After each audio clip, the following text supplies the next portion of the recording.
5 years ago the gates appeared and the world changed in the specific way that the world changed when something happened that no existing framework was adequate to describe. Not all at once. That was the first thing that distinguished the gate appearance from the kinds of events that previous generations had prepared for in their disaster planning and their geopolitical contingency frameworks. The gates did not arrive in a single global event that every person on Earth witnessed simultaneously. They appeared gradually, over a period of approximately 3 months, 1 or 2 or sometimes 5 at a time in locations distributed across every continent and every ocean region and every density of human population, from the most crowded urban centers to the most remote territories where the nearest human being was hundreds of kilometers away.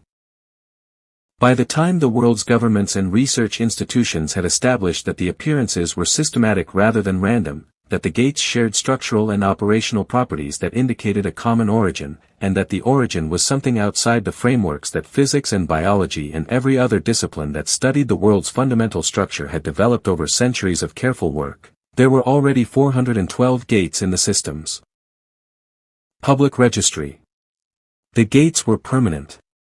This was the property that distinguished them most sharply from the theoretical frameworks that had existed before their appearance, the science fiction and the mythology and the speculative research that had imagined dimensional intrusions of various kinds. In every prior framework, a passage between one space and another was either always open or temporarily open. The gates were neither. They had appeared at fixed locations, physical doorways into interior spaces that did not correspond to the geography surrounding them, and they had not moved and had not closed in 5 years. They were as fixed as the buildings around them. As fixed as the roads. As permanent as anything in the physical world had ever been, which was to say not absolutely permanent in the geological sense but permanent in every sense that mattered for the people and institutions that had to build their lives and operations around them. The interior spaces they opened into were inhabited. Not by humans. By creatures that the system, which had appeared in parallel with the gates as a registry and classification and monitoring framework of uncertain origin, designated as gate inhabitants and classified by the same rank system it applied to the gates themselves. S-rank gates contained S-rank inhabitants.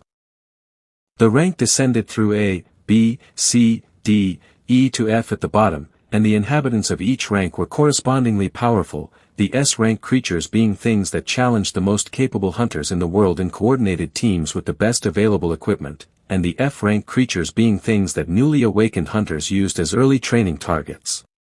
The Keeper system had been the second major development after the initial gate appearance period. 6 months after the first gates appeared, the system had designated keepers. Not for every gate and not for every awakened person. For each gate a single keeper, a human whose awakened ability the system had assessed as specifically matched to that gate's characteristics, and whose keeper bond with the gate gave them access to the core chamber at the gate's deepest level that no other hunter, regardless of ability or rank, could reach. The keeper bond also provided a passive enhancement to the keeper's combat abilities inside their gate, proportional to the gate's rank. The core chamber was where the gate's primary resource was stored. A core crystal of the gate's rank, regenerating on a cycle that the system determined individually for each gate, which could be extracted by the keeper and sold into the hunter economy's enhancement and equipment market. The market value of a core crystal corresponded to the gate's rank. An S-rank core crystal was worth enough to sustain a keeper's entire operation for a year from a single extraction. The enhancement industry built around S and A rank crystals was one of the most significant economic sectors that the post-gate world had produced. An F-rank core crystal was worth approximately the cost of a meal at a mid-range restaurant. This was the context in which the final keeper ceremony was held on a Tuesday morning in the Varlin Convention Center in the Central District. 5 years after the first gates appeared and approximately 3 weeks after the system had notified the Gate Administration Authority that one remaining gate in the city's registry had not yet had a keeper assigned and that the system would be formalizing the assignment at the designated ceremony. The remaining gate was on the eastern side of the city. It was F rank. Cale had known this before he received the invitation to the ceremony, because the remaining unassigned gate had been a matter of public record in the Gate Administration Authority's registry for the full 5 years, And anyone who followed the gate system's public documentation with the attention he had given it understood that the F-rank gate on Brennan Street in the Eastern District was the last unassigned gate in the city and had been the last unassigned gate for years, and the reason it had been the last unassigned gate was that the keeper assignment was not a voluntary process, it was a system process, and the system had simply not produced a match for this particular gate until now. The system had now produced a match. The match was Cale. He was 20 years old. His awakened ability had manifested at 17 in the same global distribution event that had produced roughly 14% of the human population's awakening over a 3-month period following the gate appearances, the system apparently determining that the gate's presence in the world required a corresponding human capacity to interact with them. His ability classification was listed in the system as structural resonance, a category that the system had created specifically for his ability and that appeared nowhere else in the registry because no other awakened person had received the same classification. Structural resonance was not a combat ability. The assessors who had evaluated him at 17 had been careful to explain this. Structural resonance interacted with the physical properties of structures and materials, reading their composition and the stresses operating on them and producing outputs that were, in the assessor's framing, analytically useful but not directly applicable to the hunter economy's primary activities of gate clearing, resource extraction, and monster suppression. He could put his hand against a wall and tell you the exact load distribution across the wall's surface and the point at which the wall would fail under increased stress. He could stand at the base of a building and produce a complete stress map of the building's structural system without entering it. He could feel the interior composition of any physical structure through its surface and describe what he felt with a precision that the testing evaluators had called extraordinary and then noted was not immediately monetizable. Not immediately monetizable was the assessor's way of saying that nobody in the hunter economy had found a use for structural resonance in the 5 years since the gates appeared. Several guilds had expressed initial interest when his awakening registration was processed and the structural resonance classification appeared in the public registry. None of them had converted the interest into a recruitment offer after reviewing the specific functions the ability provided. The function of reading structural stress was not useless in a world where dimensional gates had opened into inhabited interior spaces. It was simply not the right shape for the things the hunter economy needed done.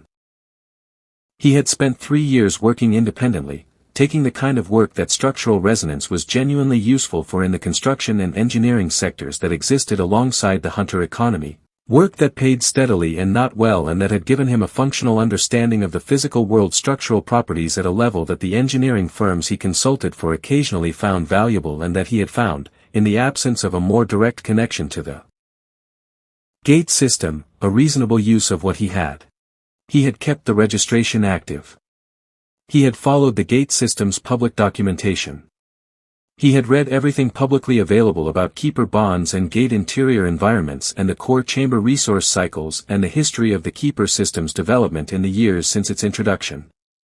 Not because he had expected to be assigned a keeper bond. Because the gate system was the most significant thing that had happened to the world in his lifetime and he was the kind of person who tried to understand significant things rather than simply living alongside them without comprehension. The ceremony invitation had arrived by system notification on a Monday morning while he was reviewing a stress analysis report for a mid-sized construction firm's new building project in the Northern District. The notification said the Gate Administration Authority had received a keeper assignment designation from the system and that he was invited to attend the final keeper ceremony at the Varlin Convention Center the following Tuesday to receive the formal documentation of the assignment and the keeper bond activation. He had completed the stress analysis report before doing anything else with the notification, because the report was due and the Tuesday ceremony was 6 days away, and completing work that was due before pursuing other things was a habit that had served him well enough that he had not found a reason to change it. On Tuesday morning he took the transit to the Central District and walked the 4 blocks from the transit stop to the Varlin Convention Center and joined the other attendees in the registration queue outside the main hall. The other attendees were not ceremony recipients. He was the only ceremony recipient. This was apparent from the registration process, which had 2 lines, one for attendees and one for recipients, and the recipient line contained only him.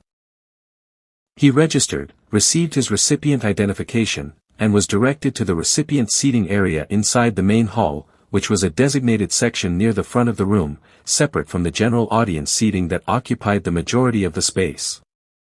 The main hall was set up for an audience of several hundred.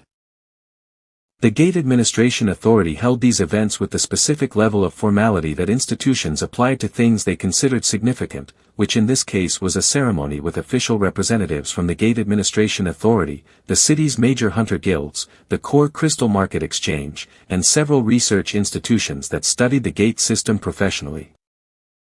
The audience was here for the same reason audiences came to keeper ceremonies, which was to assess the assignment's implications for the various interests they represented. A new keeper assignment, even for a low-rank gate, was an event in the gate system's operational context because keeper bonds occasionally produced unexpected interactions between the keeper's ability and the gate's environment, and unexpected interactions were of interest to guilds that might want to recruit the keeper, to the market exchange that would eventually process the core crystal extractions, and to researchers who studied the gate system's properties. An F-rank gatekeeper assignment was of minimal interest by these standards. Kale sat in the recipients section and looked at the audience and noted the specific quality of attention the room was giving to the ceremony preparations. Not the full engaged attention that a significant announcement generated. The politely present attention of people who were attending because the event was in their professional calendar and because missing keeper ceremonies was a practice that institutional representatives did not adopt without a reason, and an F-rank gate assignment was not a sufficient reason to miss even a minor event on the calendar. He understood this. He was not offended by it. The assessment was accurate given the information available to the room. The ceremony began. The Gate Administration Authority's Deputy Director opened with a brief statement about the final keeper ceremony's significance as the completion of the city's keeper assignment registry, noting that all gates in the city's boundary now had designated keepers and that this represented a milestone in the post-gate world's administrative development. The statement was delivered with the practiced warmth of someone who had given many official statements and had developed a style that conveyed appropriate gravity without overclaiming the significance of any specific event. The Deputy Director then described the assignment.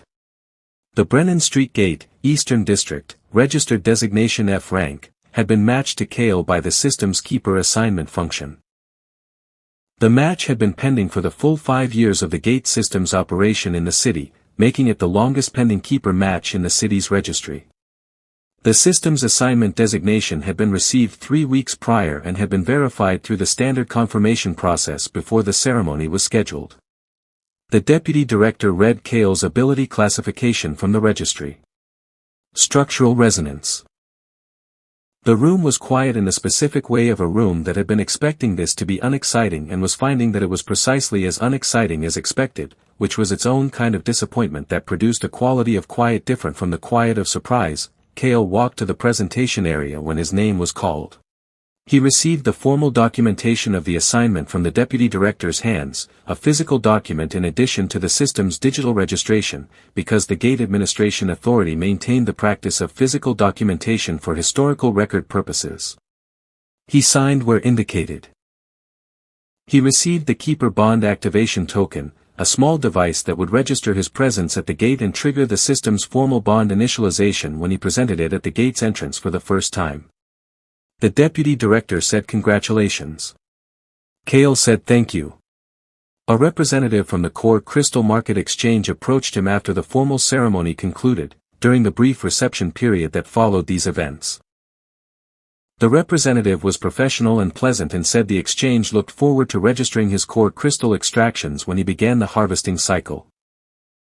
He explained, with the same careful pleasantness, that F-rank core crystals were processed in batch with other low-rank extractions and that the processing fee structure for F-rank extractions was different from higher-rank extractions in ways that he would find documented in the standard keeper agreement that he would receive with his assignment package. The processing fee structure for F-rank extractions meant that after the exchange's fees the net yield from a single F-rank core crystal extraction was approximately 40% of the crystal's market value, which was 40% of a value that was already approximately the cost of a meal at a mid-range restaurant. Kale said he understood and thanked the representative for the information. A researcher from one of the attending institutions asked if he would be willing to participate in the standard Keeper study program that tracked Keeper development and gate interaction data over the first year of a new Keeper bond. Cale said he was willing. The researcher gave him contact information and a brief description of the study's data collection requirements, which were not onerous, and thanked him for his time. A guild representative approached and said his organization would be happy to provide resource support for the gate clearing operation if Cale was interested in discussing a partnership arrangement. He said this with the specific tone of a guild representative who was performing the standard courtesy of approaching all new keepers while privately having calculated that an F-rank gatekeeper arrangement was not a priority investment and was only being offered because not offering it would be a noticeable absence in the courtesy protocol. Cale said he would keep the offer in mind. He gathered his documentation, said goodbye to the reception, and left the Varlin Convention Center. He took the transit to the Eastern District. Brennan Street was an ordinary street in the Eastern District in the way that most streets in the Eastern District were ordinary, which was the ordinariness of areas that had not been significantly developed or significantly neglected but had simply continued at the level they had been at before the gates appeared and had not been substantially changed by the post-gate world's resource flows because those flows had moved toward the areas where the higher rank gates were in the Eastern District. Had only the one gate and the gate was F rank. The gate was between a laundry and a convenience store. Not dramatically situated. Not in a clearing or a significant public space or even at an intersection where its presence would be regularly noticed by passers-by. It was on the building line of the street, occupying the space of a former doorway that the gate's appearance had replaced, framed by the laundry's exterior wall on the left and the convenience store's exterior wall on the right, with the standard guild boundary signage posted at the appropriate distance on each side identifying the space as a registered gate site and noting the gate's rank in the system's color coding. Gray. F rank was gray in the system's color scheme. S rank was gold. A rank was red. B rank was deep orange. The colors descended through the spectrum toward gray, which was the absence of significant color, which was the system's visual vocabulary for the absence of significant rank. He stood on the sidewalk across the street and looked at the gate. It was smaller than any gate he had seen in person or in documentation. The standard gate dimensions he had read about in the public research literature ranged from approximately 3 meters in height at the smaller end to 10 or 15 meters for the largest S-rank installations. The Brennan Street gate was perhaps 1.5 meters in height and slightly less than that in width, a door-sized aperture in the building line that shimmered at its boundary in the specific way that all gate boundaries shimmered, the visual marker of the dimensional interface between the street-facing side and the interior space beyond. He crossed the street. At close range the gate had the same visual properties as gate documentation had described, the shimmer at the boundary being the most obvious, and beneath the shimmer the interior space visible in the way that gate interiors were always visible from the exterior, a scene that was continuous with the aperture but clearly discontinuous with the street, a different space visible through the opening the way a different room was visible through an open door.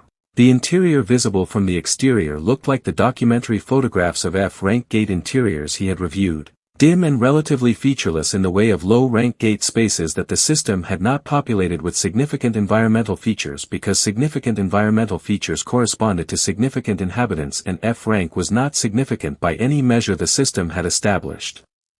He took out the Keeper Bond Activation Token. The token was a simple device, a flat disk of material that the system had inscribed with the Keeper registration data during the ceremony, which would communicate with the gate system interface when presented at the boundary to trigger the formal bond initialization.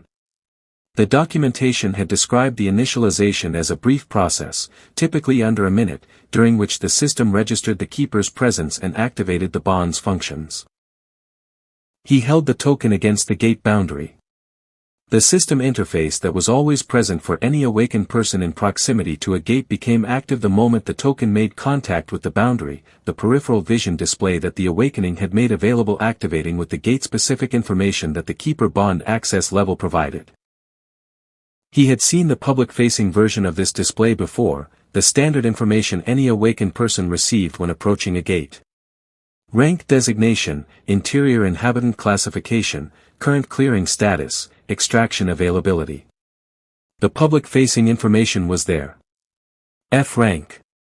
Inhabitants classified as F rank, interior not currently cleared, core crystal extraction not available pending initial clearing, and then the keeper bond access activated and the display expanded. The expansion happened in a specific way of a display that had more information to show than the standard interface contained space for, the peripheral vision field widening slightly to accommodate additional data that the keeper bond access level was authorized to show and that the public-facing access level was not that he read the expansion, the keeper bond confirmation, his identity registered, bond active. The gate interior detailed assessment. Environmental properties, dimensional metrics, spatial correspondence with the exterior aperture. He read the spatial correspondence figure and noted that the interior space was significantly larger than the exterior aperture, suggested in a way that the standard F-rank documentation had not described as a typical property of F-rank gates. The inhabitant assessment. Inhabitant classification, ranked by ring, the system dividing gate interiors into ring structures based on the progression from the entrance to the core chamber, outer ring inhabitants, inner ring inhabitants, core chamber. He read the inhabitant classifications, the outer ring classification read in the standard format, but the classification code that followed the ring designation was not a standard F-rank code. He cross-referenced it against the classification table in the documentation he had memorized during his years of reading the gate system's public records and found no match. The code was not in the public classification table. He read further. Interior designation. Not rank designation. Interior designation was a different field, one that the public-facing display did not include because the public-facing display showed the public rank designation and the public rank designation for this gate was F. The interior designation field showed a different letter. Not F. The letter was a different shape entirely, a designation that the system displayed in a different color from the standard rank color scheme, not the gray of F rank but something the display was rendering in a color he did not have a name for, a color that was not in the standard scheme because the standard scheme had been built for the standard classifications and what the interior designation field was showing him was not a standard classification. He read the letter. He read the interior designation that the keeper bond access level had given him authority to see and that the public record had labeled as F for 5 years and that the public record had been wrong about for 5 years. The letter was not F in the ranking sense. The designation read, in the system's full field notation, forbidden. He stood at the gate boundary on Brennan Street in the Eastern District with the keeper bond token still in his hand and the display showing him the interior designation of the gate the ceremony had assigned him, and he read the word again to confirm he had read it correctly the first time. Forbidden. He looked at the gray rank marker on the guild boundary signage. He looked at the laundry on the left and the convenience store on the right and the ordinary street behind him and the ordinary morning light of a Tuesday that had begun as the morning of a minor keeper ceremony and was becoming something else. He lowered the token from the boundary. The display remained active, the keeper bond now initialized, the interior designation field still showing forbidden in a color the standard scheme did not include. He put the token in his pocket.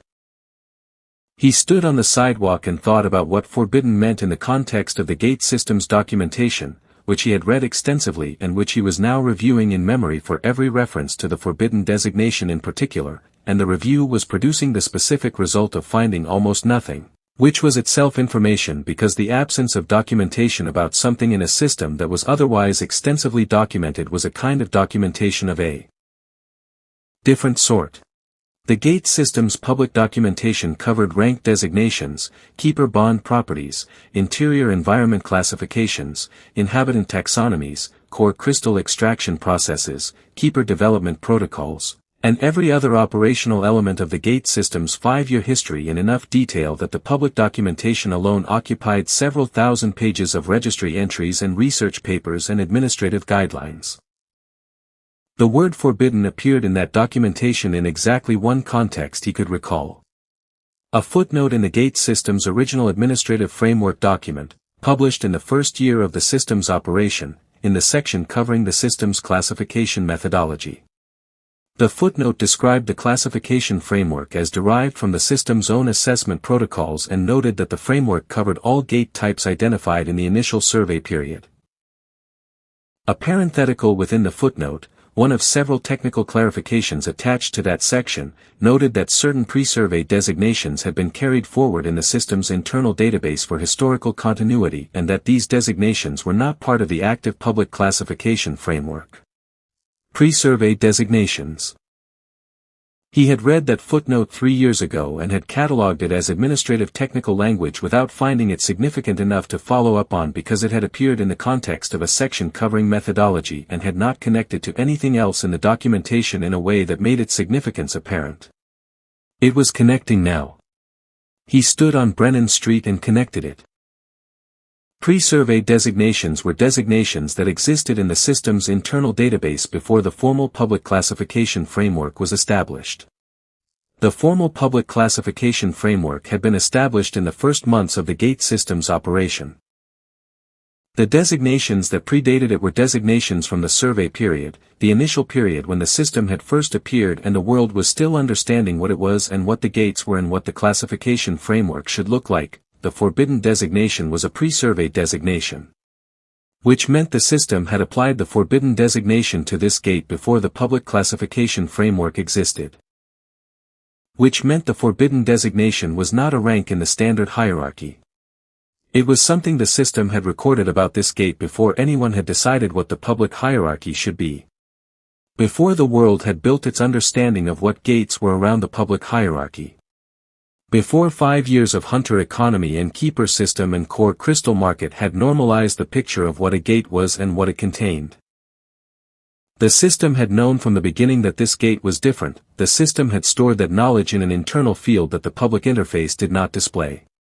For 5 years the public interface had been showing the rank field, which read F, and not showing the designation field, which read forbidden, and the keeper bond access level was the only access level that showed the designation field. And for 5 years there had been no keeper assigned, which meant for 5 years no one had seen the designation field because no one had the access level required to see it.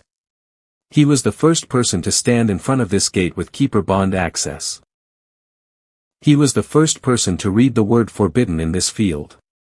He thought about why the system would match his specific ability, structural resonance, to a gate with a forbidden designation. He thought about what structural resonance did in the specific terms of its function rather than in the assessor's framing of its applications, which was to read the physical properties of structures and the stresses operating on them and produce detailed analytical outputs about their composition and load distribution and failure points. He thought about what forbidden meant not in the public sense of prohibited but in the pre-survey documentation sense of beyond the measurement capacity of the initial survey framework. Too significant to rank with the existing framework. He looked at the gate. 1.5 meters high. Between a laundry and a convenience store. Gray rank marker.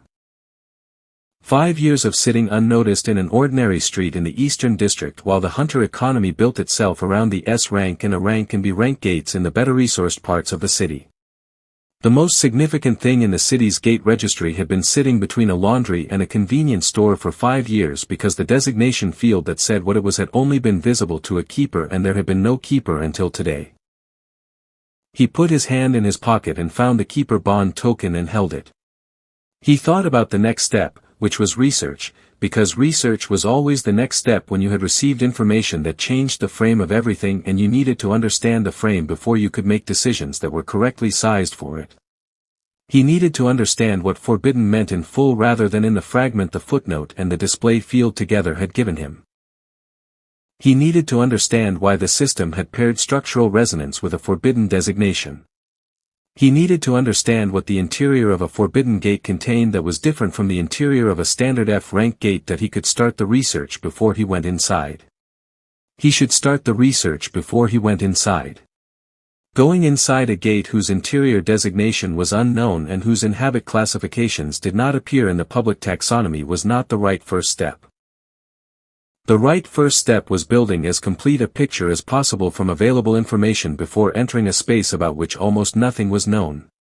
He was good at building pictures from available information that he turned from the gate and walked to the nearest coffee shop, a small place on the corner of Brennan Street and the cross street that had the specific quality of coffee shops in the Eastern District, functional and quiet and not expensive. He bought a coffee and sat at a table near the window with his phone and opened every database and registry and archive that he had access to and began searching for every reference to the forbidden classification in the gate system's documentation. He was going to understand this fully before he went inside. He had waited 3 years for the gate system to become relevant to his specific ability. He could wait another 3 days to understand what he was actually walking into. He opened the first database and began. The coffee shop on the corner of Brennan Street opened at 6 in the morning and Cale was there when it opened. He had gone home the night before after standing at the gate boundary and reading the word forbidden in the keeper bond display, and he had spent the transit ride and the walk from the stop to his apartment and the time before sleep in the specific activity of not thinking about it yet, which was different from not thinking about anything.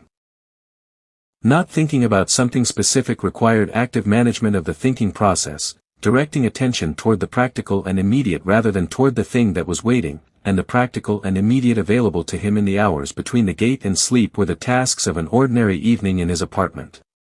He managed them with the attention they deserved and went to sleep at the time that his established sleeping schedule indicated was appropriate. In the morning he went to the coffee shop.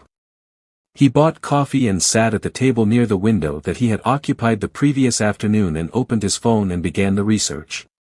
The research methodology was the same methodology he had applied to every information-gathering task he had undertaken in the past 5 years of following the gate system's public documentation. Start with what was publicly available and map the boundaries of what was publicly available before attempting to go beyond those boundaries, because the boundaries themselves were information and the shape of what was not accessible was often as useful as the content of what was. He applied this methodology now to the specific question of what the forbidden designation meant in the gate system's documentation, reading every publicly accessible source he could identify in sequence, noting what each source contained and what it did not contain, building a picture from the accumulation. The picture took 3 days to build. Not because the sources were numerous. Because the sources were few and widely distributed and the work of identifying them was itself significant before the work of reading them could begin. He spent the first day mapping the sources rather than reading them, identifying every database and registry and archive and published research collection that was accessible to him and that might plausibly contain a reference to the forbidden classification in any form. He found 11 plausible sources. He spent the second day reading them. He found 4 relevant references. The first was the administrative framework footnote he had already found in his initial reading, the one describing pre-survey designations carried forward in the system's internal database for historical continuity.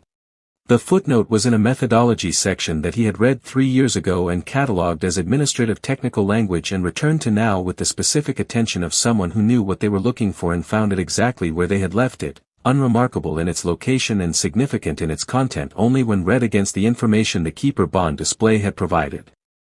The second was in a research institution's open archive.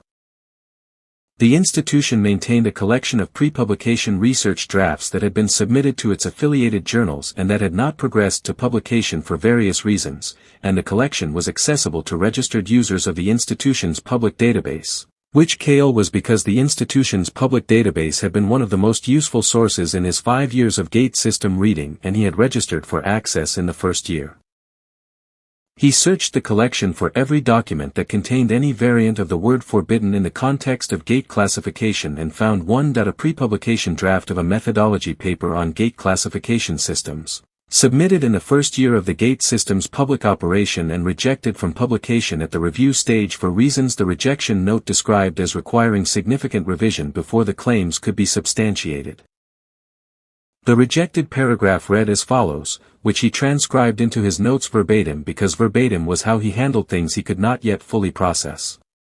The paragraph said that forbidden class designations in the gate system's pre-survey database appeared to apply to gate sites whose interior structural properties predated the gate system's own operational period. The paragraph said that standard dimensional survey methodology applied to forbidden class sites produced readings inconsistent with the interior spaces of gates classified under the standard rank framework, suggesting that forbidden class interiors were not generated by the same processes that produce standard gate interiors. The paragraph said that the evidence for this conclusion was preliminary and that further investigation required access to keeper bond data that was not yet available at the time of submission. The further investigation had not been conducted, apparently, because the paper had not been published and no subsequent paper addressing the question had appeared in the accessible research literature in the 5 years since. He read the paragraph 4 times. Gate sites whose interior structural properties predated the gate system's own operational period. He moved on.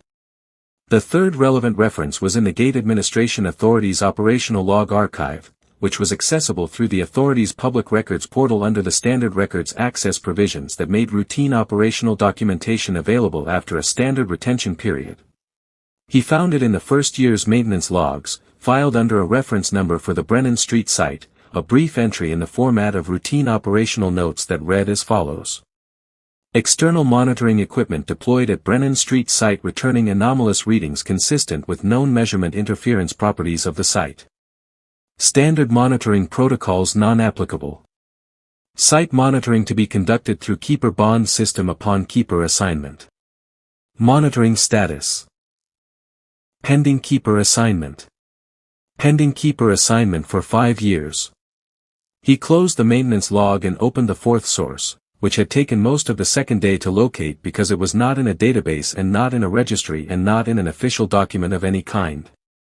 A researcher named Aldrich Venn had spent 3 years studying the gate system before dying of unrelated causes in the 3rd year of the system's operation.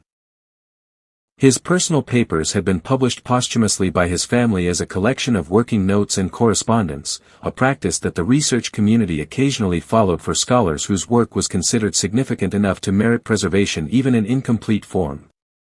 The collection was available through a digital library that specialized in posthumous academic archives and was searchable by keyword. The keyword forbidden appeared once in the collection. In a set of handwritten notes scanned from the original paper, dated approximately 18 months into Venn's research period, in a page of observations that were clearly preliminary and had not been developed into a formal argument, the line read as follows. The forbidden classification is not a rank. It is an acknowledgement that the system found something it did not make. He sat with that line for a long time. The system found something it did not make. He organized what the 4 references told him collectively. The gate system appeared 5 years ago and began registering gates. The standard classification framework it developed for those gates, the S through F rank hierarchy, covered gates whose interior spaces and inhabitants fit the classification parameters the system established. The forbidden class designation was not part of that hierarchy.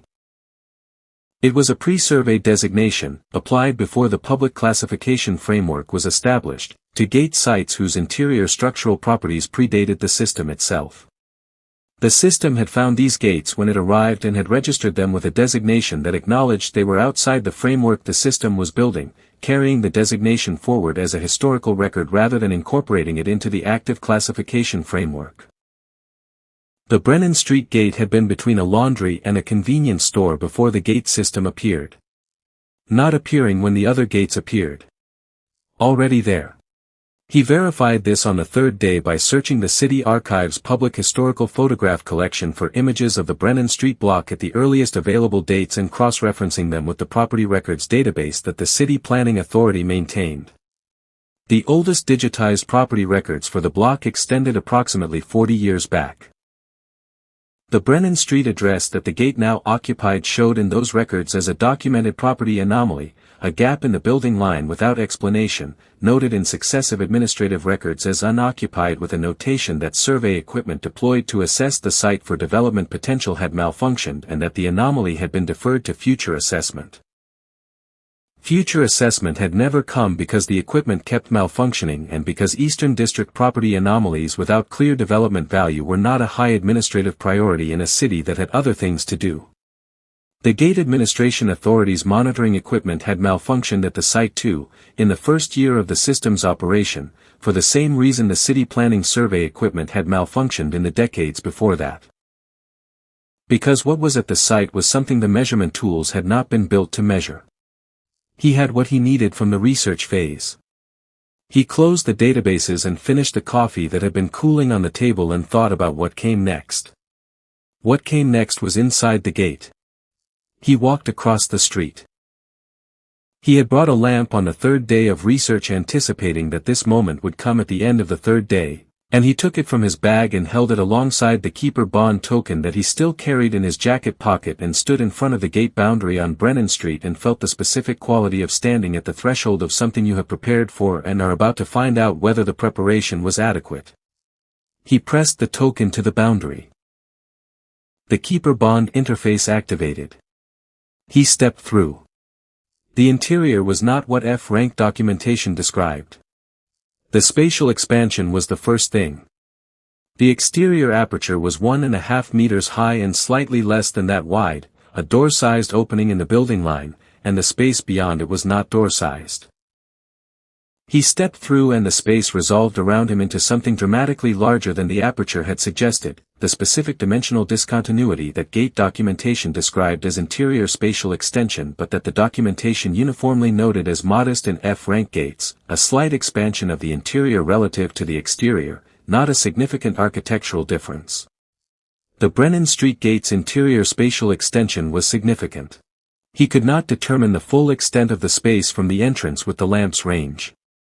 What the lamp showed him was a space that extended in every direction beyond the lamp's reach, which for his lamp was approximately 30 meters, which meant the interior was larger than 30 meters in every direction, which for an F-rank gate was not a slight architectural difference.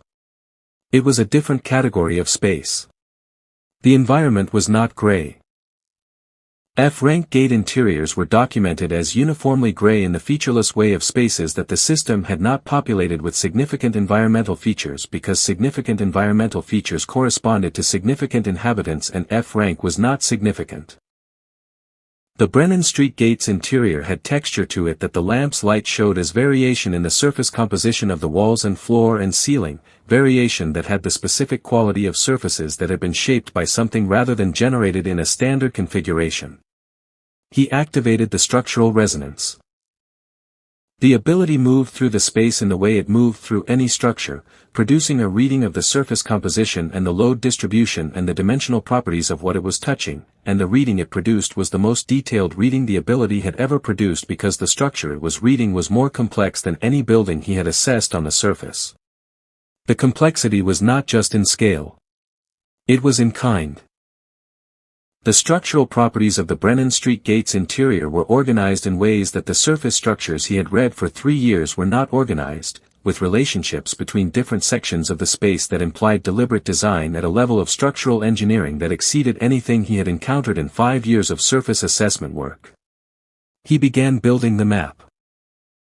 He moved into the outer section of the interior space slowly, the lamp illuminating 30 meters ahead of him and the structural resonance reading everything the lamp did not reach, and he built the map from what both sources were giving him simultaneously. The outer section's boundaries resolved gradually as he moved, the structural resonance showing him where the first ring's inner boundary was from the load distribution patterns in the walls, and what the first ring's inner boundary showed him about the space beyond it was that beyond it was larger still. He was in the outer ring of a multi-ring structure, and the outer ring alone was already larger than any documented gate interior he had read about regardless of rank. He came around a turn in the outer ring's primary corridor and stopped. The creature was 15 meters ahead of him. He had no classification for it that the public taxonomy provided. Not because it was too dangerous to classify in those terms, though it might have been. Because it was simply not in the taxonomy. It occupied the space with the specific physical properties of something that had developed in this interior over a period of time that the taxonomy classification framework had not been built to account for, a form that was adapted to the gate's interior in the way that deep ocean creatures were adapted to the deep ocean, completely and without reference to the adaptations of anything that lived elsewhere. It was aware of him before he was aware of it. He recognized this from its behavior when the lamp's light reached it. It had already turned toward him before the light could have shown it anything, which meant it had registered his presence through something other than vision, the structural resonance, possibly. He was reading the space, and the space was connecting to everything in it, and apparently the connection worked in both directions. It did not move toward him. It looked at him in the specific way of something that was choosing its response rather than executing a predetermined behavioral pattern. Standard gate inhabitants attacked intruders on contact. This creature was standing still and looking at him with an awareness that read as deliberate consideration that he stood still. They remained in this configuration for approximately 90 seconds, then he retreated, not running.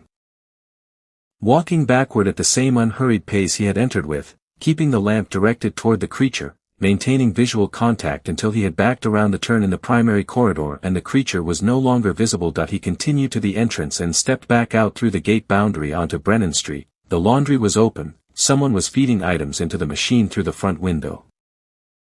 The convenience store had a hand-lettered sign about a discount on a specific beverage. The morning continued exactly as it had been continuing on Brennan Street for the full 5 years that the gate had been between the laundry and the convenience store. He crossed the street to the coffee shop and sat at the table near the window and opened his notes. He had retreated because retreating was correct.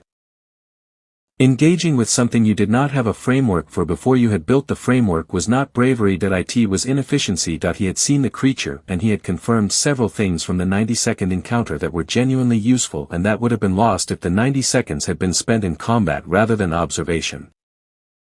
The creature's awareness before the lamp could have shown it anything told him the gate's interior was a connected environment in which his presence was registered through the structural fabric rather than through standard sensory contact. The creature's deliberate non-aggression told him the standard gate inhabitant behavioral model did not apply here.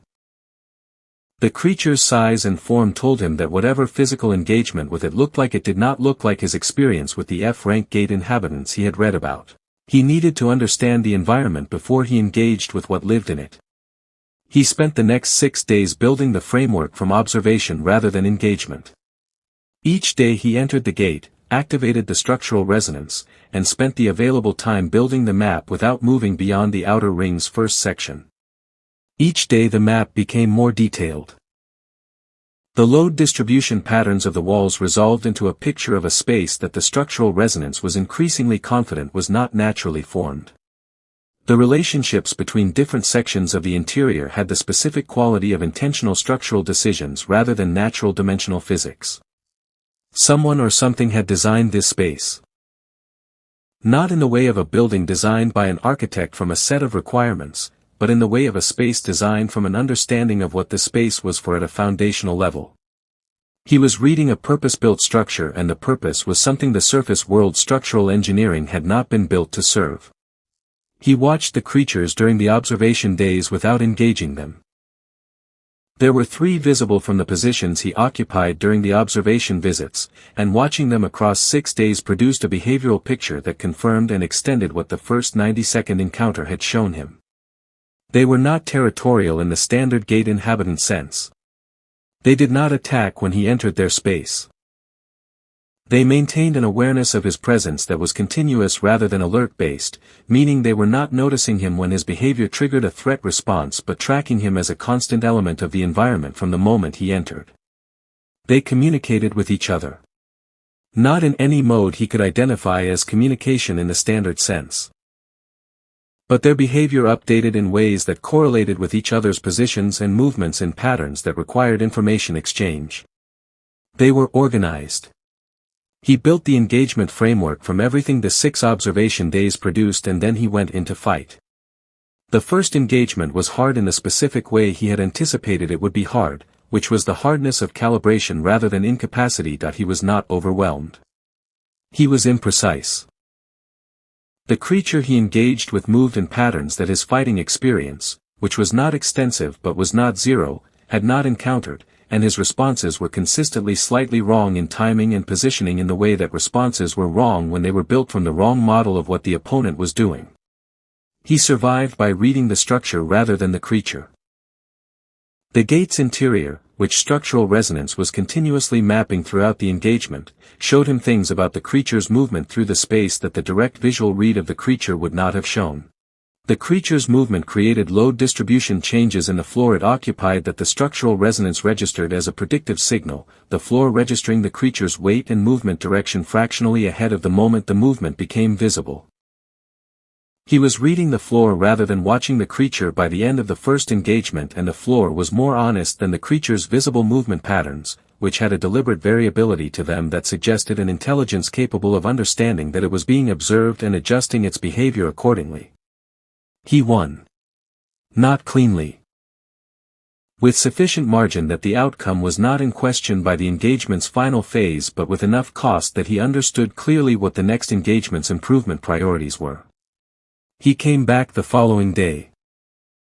The rhythm established itself across the following weeks in the way that rhythms established themselves when the thing being learned was complex enough to require sustained engagement and the person learning it was patient enough to sustain engagement through the stages where the progress was visible only in aggregate rather than in individual sessions. Entry. Observation updated with new data.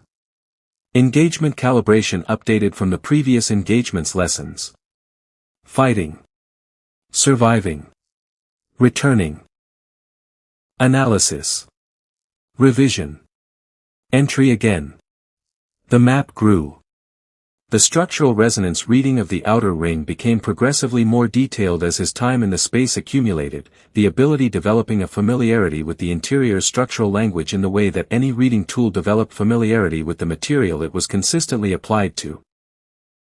The load distribution patterns resolved from a general picture into a specific one, the relationships between sections becoming legible in the way that a complex document became legible when you had spent enough time with its vocabulary.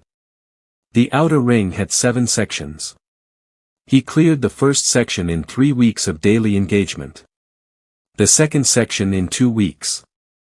The third section in 1.5 weeks. The pattern of acceleration held as his calibration improved and the copied knowledge of the interior structure accumulated through the map. At the end of the 6th week the outer ring's first section clearance produced the keeper bond display notification that he had been watching the accumulation counter for since the first engagement registered the first cleared inhabitant. The notification read: Forbidden class resource accumulation, current total exceeding standard F rank parameters, reclassification pending. He read this standing in the outer ring's cleared first section that he read it again. The reclassification pending notation told him the system was acknowledging that what was accumulating from the Brennan Street Gate's cleared inhabitants did not fit the F-rank resource framework. The system had been registering the clearances and accumulating whatever they produced and now had enough accumulated to determine that the product did not belong in the F-rank category. He went back to the coffee shop. He sat at the table and looked at the notification in his peripheral vision and thought about the core crystal market exchange representative at the ceremony and the processing fee structure for F-rank extractions and the net yield from a single F-rank core crystal and the meal at a mid-range restaurant that yield was equivalent to. The reclassification pending notation was the first confirmation from outside his own research and observation that the gate was not what the public record had said it was. The confirmation arrived from the system itself, which was satisfying in the specific way that confirmation from the most authoritative available source was satisfying, and which he sat with for a few minutes before opening his notes and updating the picture with this new element. In the 4th month after the ceremony the keeper bond did something that the standard keeper bond documentation had not described as part of the standard keeper bond function. He was in the outer ring's 4th section when it happened, engaged with a creature he had been calibrating against for 3 days and had brought the calibration close enough to clean resolution that the engagement was progressing in the direction he intended, and in the moment after the creature's defeat registered in the keeper bond display a new entry appeared in his ability display that had not been there before the defeat. He stood in the interior space and read the new entry. It was not his structural resonance. His structural resonance was listed in the ability display in the position it had always occupied and with the same classification notation it had always carried. The new entry was below it, in the space where additional abilities would appear if he had additional abilities, which he had not had until this moment. The classification notation of the new entry was not in the standard ability taxonomy. It was in the same notation format as the gate's own interior designation, the forbidden class notation that the keeper bond display used for things outside the standard framework. He read the new abilities description. It was structural in character. The description used the structural resonance's own operational vocabulary to describe a function that was related to structural resonance in the way that a dialect was related to a language, the same fundamental operation expressed through a different application pathway, producing outputs that overlapped with structural resonance's outputs in some areas and extended beyond them in others. The keeper bond had transferred an ability from the defeated creature to him, not a weakened version. A full transfer, registered in the system with the same authority as his base awakened ability. He stood in the fourth section of the outer ring and thought about the standard keeper bond documentation's description of the keeper bond's primary function, the passive combat enhancement proportional to the gate's rank. F-rank enhancement was described as negligible. What had just happened was not negligible. What had just happened was the keeper bond's actual function in a forbidden class gate, which was not a passive enhancement at all but an active ability transfer that the standard documentation had not described because the standard documentation had been built from experience with standard gates and had no forbidden class experience to build from. He continued clearing. The second transferred ability came 2 weeks after the first. The third came a week after that because the transfer process was accelerating now that it had begun, the keeper bond apparently requiring an initial clearance threshold before the transfer function activated and operating more readily once that threshold was crossed. Each transferred ability was structural in character. Each one interacted with his base structural resonance in ways that expanded what the base ability could do rather than adding separate functions. He tested the interactions carefully and systematically, applying each new combination to the interior space's structural reading and observing what the combination produced that the previous configuration had not. By the 4th month he had 4 transferred abilities in addition to his base structural resonance, and the 5-ability combination was producing readings of the interior space that the base ability alone could not have approached. He also noticed that the keeper bond was transferring something beyond the abilities themselves. The defeated creatures had lived in this interior space. They had spent their existence navigating its structural properties and understanding its layout in the specific intimate way of inhabitants rather than visitors. When the keeper bond transferred their ability, it was also transferring the structural knowledge the ability carried, the comprehension of how the interior worked that was embedded in the ability's operational logic. Each transfer added not just a new function to his ability set but a new layer of comprehension to the map he was building. The map was becoming more complete faster than his direct observation was producing. After the 4th month's ability transfers, the map showed him the inner ring's boundary for the first time, the structural resonance's expanded reading capability reaching past the outer ring's walls into the composition of what was beyond them, and the composition reading of the inner ring's boundary told him the inner ring was significantly more complex than the outer ring had been. At the center of the map's deepest readable layer was the core chamber. The system's notation for the core chamber's contents at the current reading resolution was, core chamber contents, forbidden class, classification pending full keeper bond development. That he cleared the outer ring completely over the following weeks. The clearing was faster in the outer ring later sections than it had been in the first sections because the 4 transferred abilities and the accumulated map comprehension made each engagement more precisely calibrated than the previous ones. By the time the outer ring final section was cleared, the engagement quality had improved to the point where the outer ring inhabitants, which would have been genuinely challenging opponents at the start of the process, were manageable in the way that things became manageable when you understood them thoroughly, the day the outer ring final section cleared. The system's reclassification of the accumulated resource completed.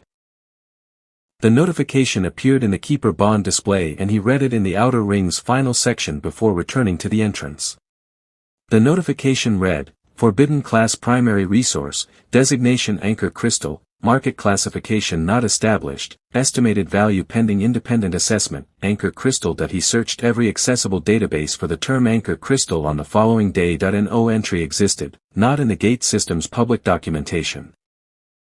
Not in the core Crystal Market Exchange's commodity database, which was the most comprehensive resource registry available in the post-gate economy and which contained entries for every resource type that had appeared in any registered gate in 5 years of operation, not in the research literature, not in the Gate Administration Authority's resource registry. Not in any historical archive or pre-gate geological survey or materials science database. Anchor crystal was a designation that the market had never encountered because the market had never had access to what produced it and had never been going to have access without a keeper who had completed the forbidden class clearing process and activated the keeper bond's full resource accumulation function, that he was the first person to clear a forbidden class gate, that he was the first person to produce an anchor crystal. The market classification not established notation was not a gap in the system's data. It was the system acknowledging that the category did not exist in the market yet and that the market was going to need to create it. That he did not extract the accumulated anchor crystals yet, that he began the inner ring. The inner ring was harder than the outer ring in a way that was qualitatively different from the outer ring being harder than his initial ability level, and the difference was significant enough that his first engagement in the inner ring's first section reminded him of his first engagement in the outer ring's first section in the specific way of an experience repeating at a higher level, the same shape of challenge with a greater magnitude. The inner ring's inhabitants operated on principles that his 5 ability set addressed partially but not completely, and the gaps were specific and identifiable, which meant he knew precisely what additional transferred abilities he needed before the inner ring's calibration would reach the same quality as the outer ring's final section calibration. He cleared the inner ring in sections across months 5 and 6 the way he had cleared the outer ring, and the clearing added 6 more transferred abilities to his set, bringing the total to 10 abilities in addition to his base structural resonance. The 10 abilities combined with the base structural resonance produced a reading of the interior space that extended through the inner ring's walls and into the core chamber's boundary with enough resolution to show him what the core chamber's contents actually were at a level the outer ring clearance had not reached. The system's notation updated. Core chamber contents, forbidden class, designation gate anchor, function primary structural maintenance of gate system operational framework, access requires complete keeper bond development. He read the updated notation in the inner ring's cleared final section and then walked back to the entrance and across the street to the coffee shop and sat at the table and wrote 6 pages of notes. Gate anchor. Primary structural maintenance of gate system operational framework. He put the pen down and looked at what he had written. The gate was maintaining something. Not containing something, the standard gate function that the public documentation described. Maintaining something. The gate system's operational framework. The framework that all the other gates in the city operated within. The Brennan Street gate was not a gate in the sense that the other 411 registered gates in the city were gates. It was something the other gates depended on. He spent the first 2 weeks of month 7 on research before he went into the core chamber. The research was different from the initial research because he was looking for something specific now rather than trying to map the boundaries of what was available. He was looking for any documentation of what primary structural maintenance of gate system operational framework meant in concrete terms, what maintaining a framework implied about the relationship between the thing doing the maintaining and the thing being maintained. The public documentation did not address this question because the public documentation had been built on the assumption that gates were what they appeared to be, dimensional access points that generated inhabitants and resources, and the question of what sustained the gates had been treated in the research literature as open and acknowledged as unanswered but had not been pursued with the specific information that gate anchor and primary structural maintenance provided as a starting point. He found the shape of the answer not in the gate documentation but in the structural engineering literature. A structure required maintenance to remain stable when the structure was carrying a load beyond its passive capacity to sustain. A building could stand without active maintenance within its passive structural limits. A building carrying a load beyond those limits required active intervention, ongoing reinforcement, regular assessment and adjustment of the load distribution to prevent progressive failure. The gate system carried a load. The dimensional interfaces of 412 gates operating continuously in the physical fabric of the world's surface was not a load that natural dimensional physics could sustain passively.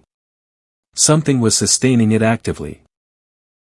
Something fixed and permanent and capable of distributing the load across the framework in ways that kept the individual gate stable.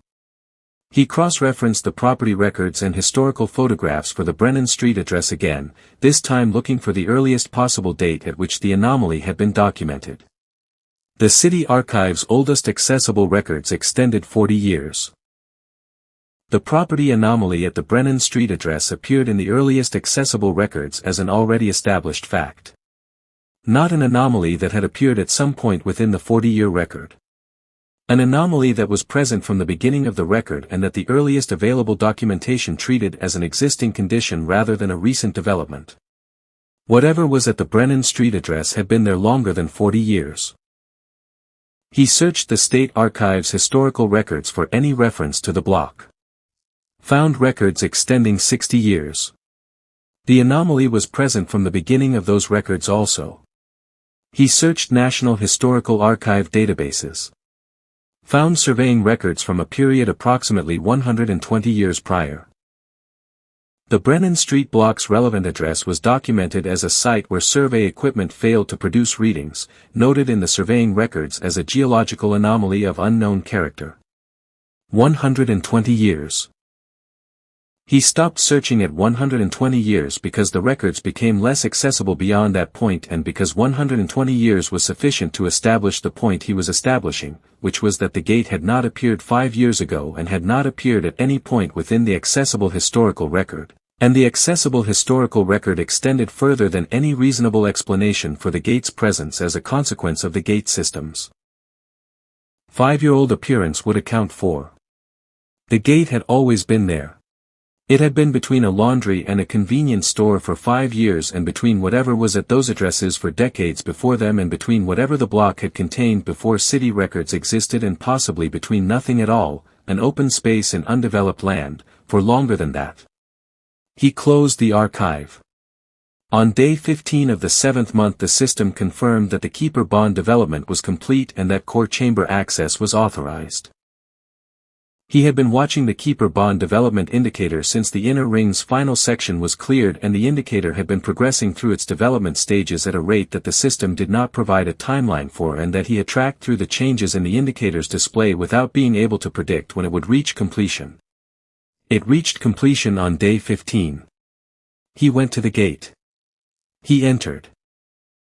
He moved through the outer ring and the inner ring with the familiarity that 23 visits to the interior had produced, the structural resonance reading the space as a fully mapped environment in which the load distribution patterns were as legible as the text on a familiar page.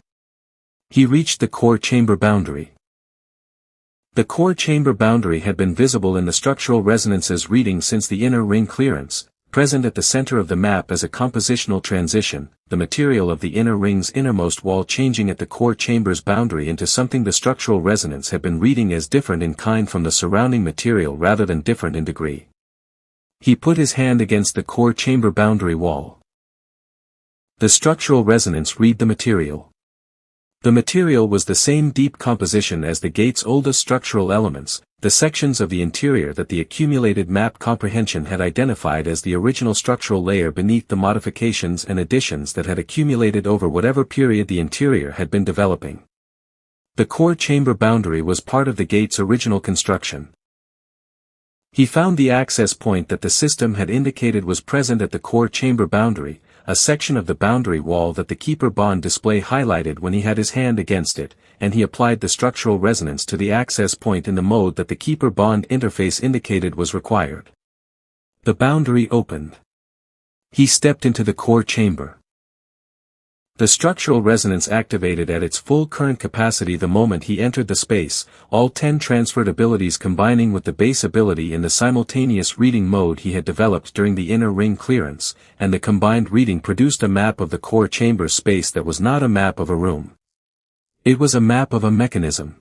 A structural system of extraordinary complexity and scale, organized around a central point that the map was converging on as the reading built, a load-bearing network of distributed elements that the structural resonance was reading as connected in the way that a single structural system was connected, all of its elements sharing load across the network rather than each element bearing its own load independently. The network extended beyond the core chamber. The structural resonance was reading distribution points that passed through the core chamber's walls in every direction, through the interior space of the gate, through the dimensional interface of the gate boundary, and into the physical structure of the world outside the gate, and the reading was tracing those distribution points in the world outside to their anchor locations. He followed the tracing. Dozens of distribution points. each one anchored at a specific location in the city's physical structure. He cross-referenced the anchor locations against the map he had built of the city's gate sites from the public registry over 5 years of documentation. Every gate in the city. Every registered gate in the city's public registry corresponded to a distribution point in the core chamber structural network. The network extended from the central point in the core chamber through the interior and through the boundary and through the world outside and reached every gate in the registry, and the reaching was not incidental or correlational. The network was load-bearing. The gates were stable because the network was stable, and the network was stable because the central point was stable. He was standing at the center of the mechanism that held the gate system's structural framework together. He moved toward the central point. The thing at the center of the core chamber was not a crystal. It was not any shape the surface world's material vocabulary had a precise term for. The structural resonance read it as the origin point of the entire network's load distribution, the single fixed element from which every other element's stability derived. The anchor in the most literal structural sense of a point that held everything connected to it in place by virtue of being itself held in place by something that the structural resonance could not read further into because the structural resonance's reading range terminated at the surface of the central point rather than penetrating it the way it penetrated everything else. The central point was the one thing in his experience that the structural resonance could read the exterior of but not the interior. The system's notation for it appeared in his peripheral vision, and the notation took 4 minutes to complete displaying, which was the longest any single system notation had ever taken to display in his experience, and the display time was itself information about the notation's complexity. The notation read, Forbidden Class Gate Anchor, Designation Primary Node, Function Foundational Structural Maintenance of Gate System, Current Status Active, Maintenance Cycle Continuous, Keeper Bond Interface Available, Interaction Mode Structural Resonance Alignment Required. He read the last element. Interaction Mode Structural Resonance Alignment Required. He looked at his hand. His ability. The one the assessors had described as analytically useful but not directly applicable to the Hunter economy's primary activities. The one that 3 years of surface consulting work and 5 years of gate system reading had not found a gate-relevant application for. The one that the system had matched to the only unassigned gate in the city's registry on a Tuesday morning in a convention center where nobody had come to the ceremony expecting anything significant. Structural resonance alignment was the required interface mode for the primary node of the gate system's foundational infrastructure. He put his hand on the primary node. The resonance began. He had been reading structures for 5 years. Buildings and bridges and load-bearing elements of every kind, his ability moving through the physical world and producing maps of what it found in the way that a tuned instrument found the specific frequencies it was built to receive.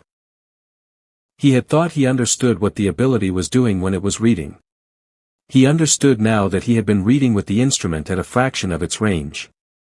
The primary node was not a structure in the sense that the buildings on the surface were structures, bounded and finite and built for a specific human purpose within understood parameters.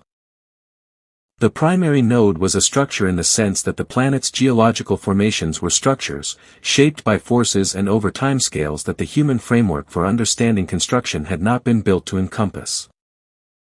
The structural resonance, aligned with the primary node through the keeper bond interface, was reading it at the full range that the interface allowed, which was a range the ability had never been given access to before because there had never been a structure that the interface could connect it to. The primary node showed him the gate system. Not the public version.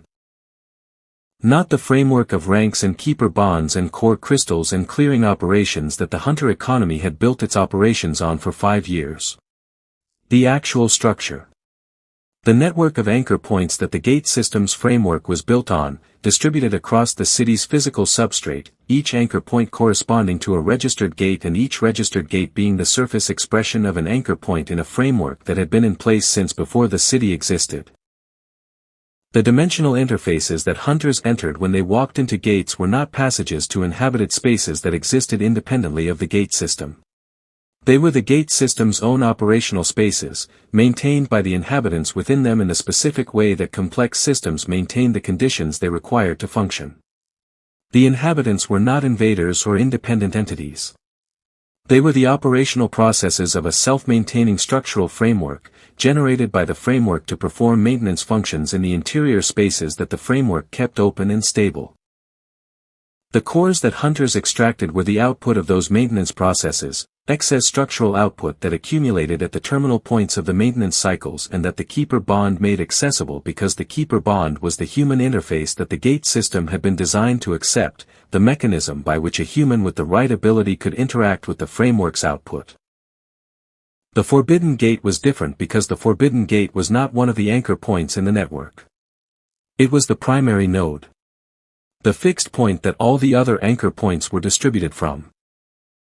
The element that the network's entire load-bearing function depended on remaining stable, which it had remained without active maintenance through the 5 years of the system's public operation because the gate system's passive structural properties were sufficient for stability at the current parameters.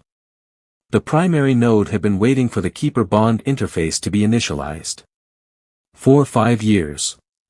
For the 23 visits he had made since the ceremony.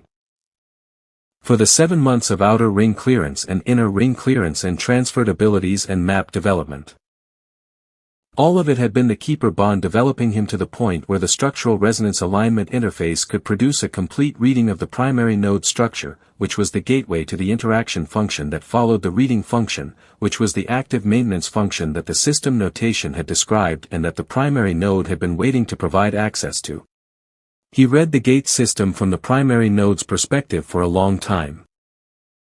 Not passively. The alignment interface was bidirectional. He was reading the gate system and the gate system was reading him, the primary node registering the structural resonance's full current capacity and calibrating the maintenance interface to what the ability was capable of providing. He felt the calibration happening as a progressive clarity in the reading, the primary node structure becoming more legible as the alignment developed, the way an instrument became more resonant as it was tuned to the frequency it was meant to carry. He removed his hand when the calibration reached a complete state that the interface registered as stable. He stood in the core chamber of the Forbidden Gate with 10 transferred abilities and his base structural resonance and a complete reading of the gate system's foundational structure and the specific understanding of what came next that only a complete reading could provide. What came next was maintenance. The active maintenance function that the primary node's interface was now calibrated to receive was not a function he could perform yet. The ability set he had developed across 7 months of clearing work was developed enough to read the primary node structure and to calibrate the interface. It was not yet developed enough to perform the maintenance operations that the interface was designed to provide. Additional development was required. More transferred abilities. More time in the core chamber with the interface active. More of the specific work that the Forbidden Gate had been producing across 7 months and that he now understood was not incidental to the keeper bond's function but precisely the purpose of it. He had barely started. He closed the logging system 6 hours after returning to the surface from the core chamber visit, after writing everything the primary node had shown him in as precise terms as the logging system allowed, and he sat in his apartment in the Eastern District and held the understanding that he was the only person in the world who had it. Not because he had been specially chosen. Because his ability was the only ability classification in the awakened population's registry that could perform the structural resonance alignment the primary node required, the system had matched him to the Forbidden Gate because he was the only match available and the system had been designed to match the primary node's interface to the appropriate human ability when one existed. For the full 5 years of the Keeper Assignment System's operation before the ceremony, no one with structural resonance had been registered that he had been registered 18 months into the system's operation. The remaining 3.5 years of the pending Keeper assignment had been the system waiting for him to reach the age at which Keeper bond activation was permitted under the Gate Administration Authority's protocols. 20 years old. He sat with this information in the specific way he sat with things that required time before they could be used productively. Then he opened the logging system again and began planning the next phase's development priorities from what the primary node reading had shown him about what the maintenance interface required. The work was not done, the primary node was waiting. He had made it wait for 20 years while the ability developed in a person who did not yet exist at the system's initialization and for 5 years while that person read every publicly available document about the gate system in a coffee shop 3 blocks from the primary node's location that he could make it wait a little longer while he planned correctly. The morning after the primary node he went back. Not because the primary node had shown him something that required immediate return. Because the work that the primary node had shown him was necessary and had a timeline, and the timeline did not benefit from the morning being spent anywhere other than the core chamber. He had written 6 hours of notes. He had slept. He had made coffee in the apartment and drunk it standing at the window looking at the ordinary morning of the Eastern District and thought about the passive property diagnostic function the primary node interface had registered as available but that his current ability set had not yet developed to access, which meant the diagnostic function was there and he could not yet use it, which meant part of what he did not know about the timeline was the part the diagnostic function would tell him. He needed to develop the ability set further before he could read the diagnostic that he needed to read the diagnostic before he could be certain the timeline allowed for what he was planning. That he picked up his bag and went to the gate. The 8th month of the Keeper bond had a different quality from the previous months because the work had a different shape. The clearing work had been progressive in the way of tasks that were completed one section at a time, each section a discrete unit of effort with a visible endpoint. The primary node development work was progressive in a different way in the way of capacity building rather than task completion, where each core chamber session added something to the ability set that was not discretely visible but was cumulatively real, the way a structure strength increased with each additional element added to its load distribution network rather than increasing in steps at the moment each element was placed. He went into the core chamber each morning. He activated the structural resonance alignment interface that he worked. The interface interaction with the primary node developed his ability set in the specific direction of the maintenance function requirements in the way that the clearing work had developed it in the specific direction of the interior structural reading requirements, not generally, not adding capacity across all functions simultaneously. Adding capacity in the precise areas the maintenance function required at the precise rate that the primary node interface could transfer to a human ability set that he monitored the development through the Keeper bond display ability development tracking, which showed him the current configuration of his ability set and the maintenance function requirements and the correspondence between the two, and the correspondence was what he watched because the correspondence was what was changing. Each session moved the correspondence, not dramatically, fractionally, but fractions accumulated, and he was patient in the way that people were patient when they understood that patience was not the absence of urgency but the correct application of it. He came out of the core chamber each afternoon and crossed the street to the coffee shop and updated his notes. The notes were comprehensive because comprehensive documentation was what he had always done with significant work and what the significance of this work required more than anything he had documented before. He documented the development progression and the interface's behavior and the primary node structural state as best as the current reading capacity could show it and the correspondence percentage that the ability development tracking was producing. On the 43rd day of the 8th month he ran the passive property diagnostic. The interface had shown the diagnostic function as available since the first primary node contact in month 7, but available was not the same as accessible, and the diagnostic function's requirements exceeded what his ability set had been able to address in the first month of core chamber work. On the 43rd day the ability set crossed the threshold the diagnostic function required and the function became operational. He ran it. The passive structural properties of the primary node were the foundational physical characteristics that the node had maintained since before the gate system appeared, the inherent stability that had been sustaining the gate system's framework through the 5 years of its public operation and through the unknown duration before that. The diagnostic function measured those properties comprehensively, every element of the passive stability that the primary node structure depended on, and reported the measurement in the interface's notation format. The measurement showed the properties stable at their current values. The measurement also showed the rate at which the current values were changing. The properties were declining. He read the decline rate carefully.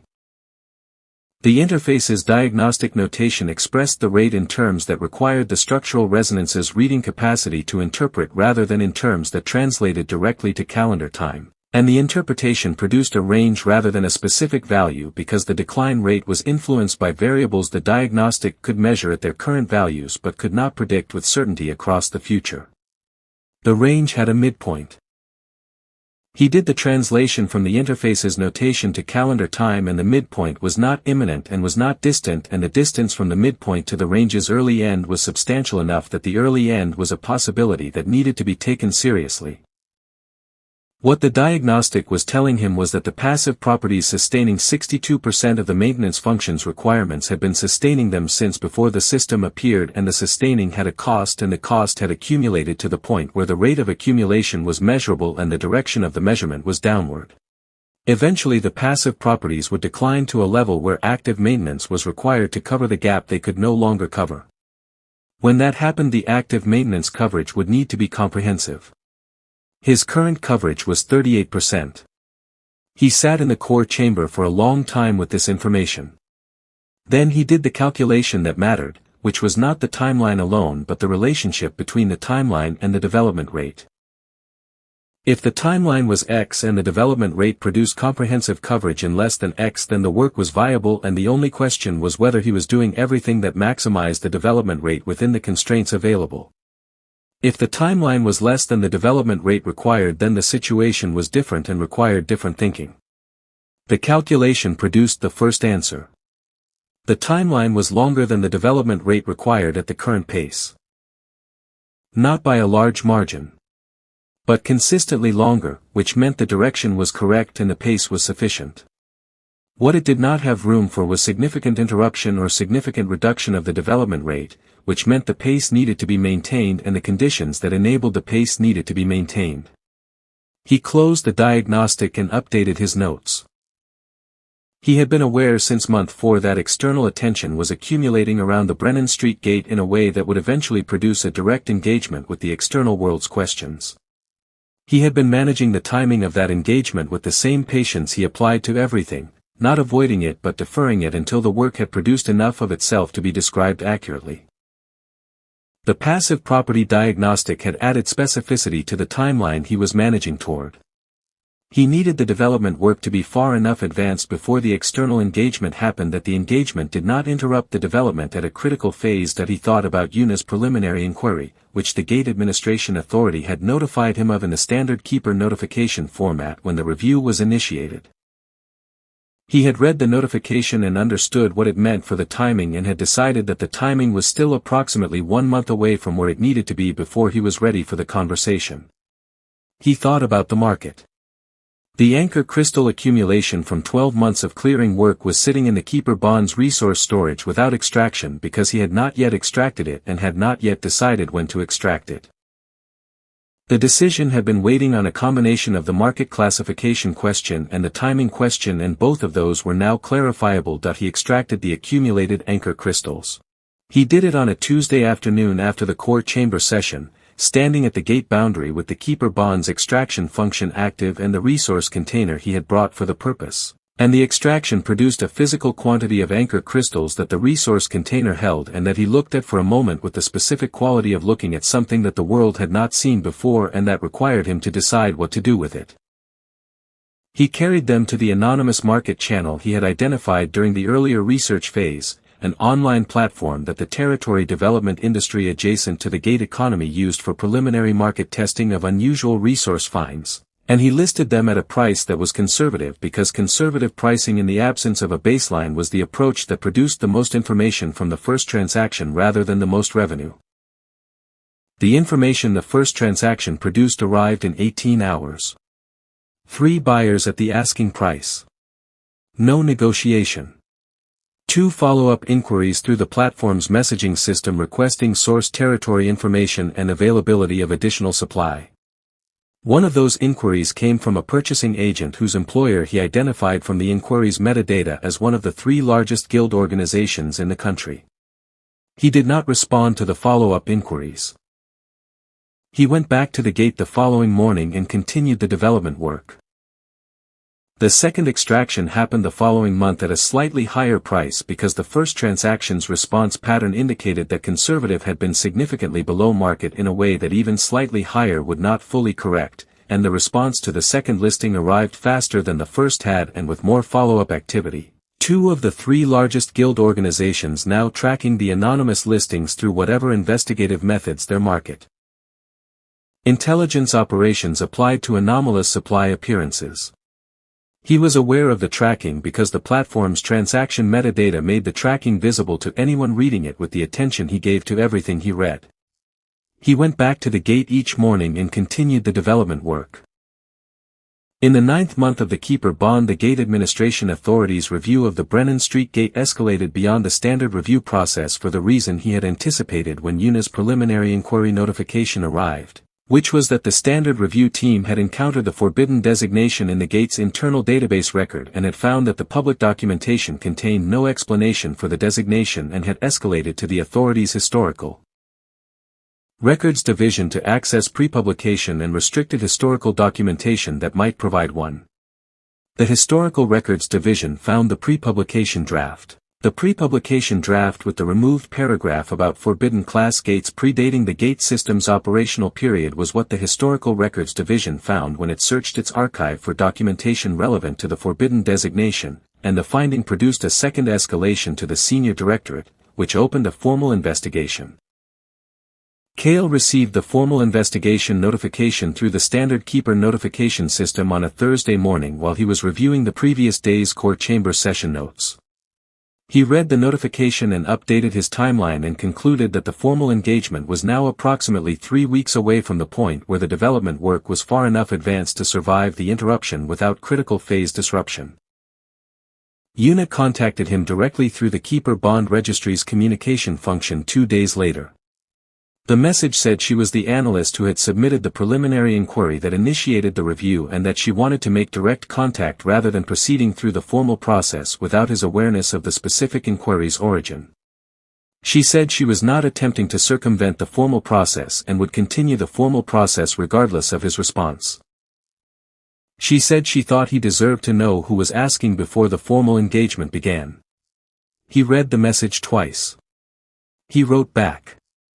He said he was aware of the inquiry and had been since the review notification and that he appreciated her contacting him directly. He said he was willing to provide data for the review and would prefer to do so in person at a point when he had completed the current phase of the Gate's development work. He said the timeline for that completion was approximately 1 month. She responded within the hour. She said she could accommodate that timeline. She said she would note it in the inquiry file.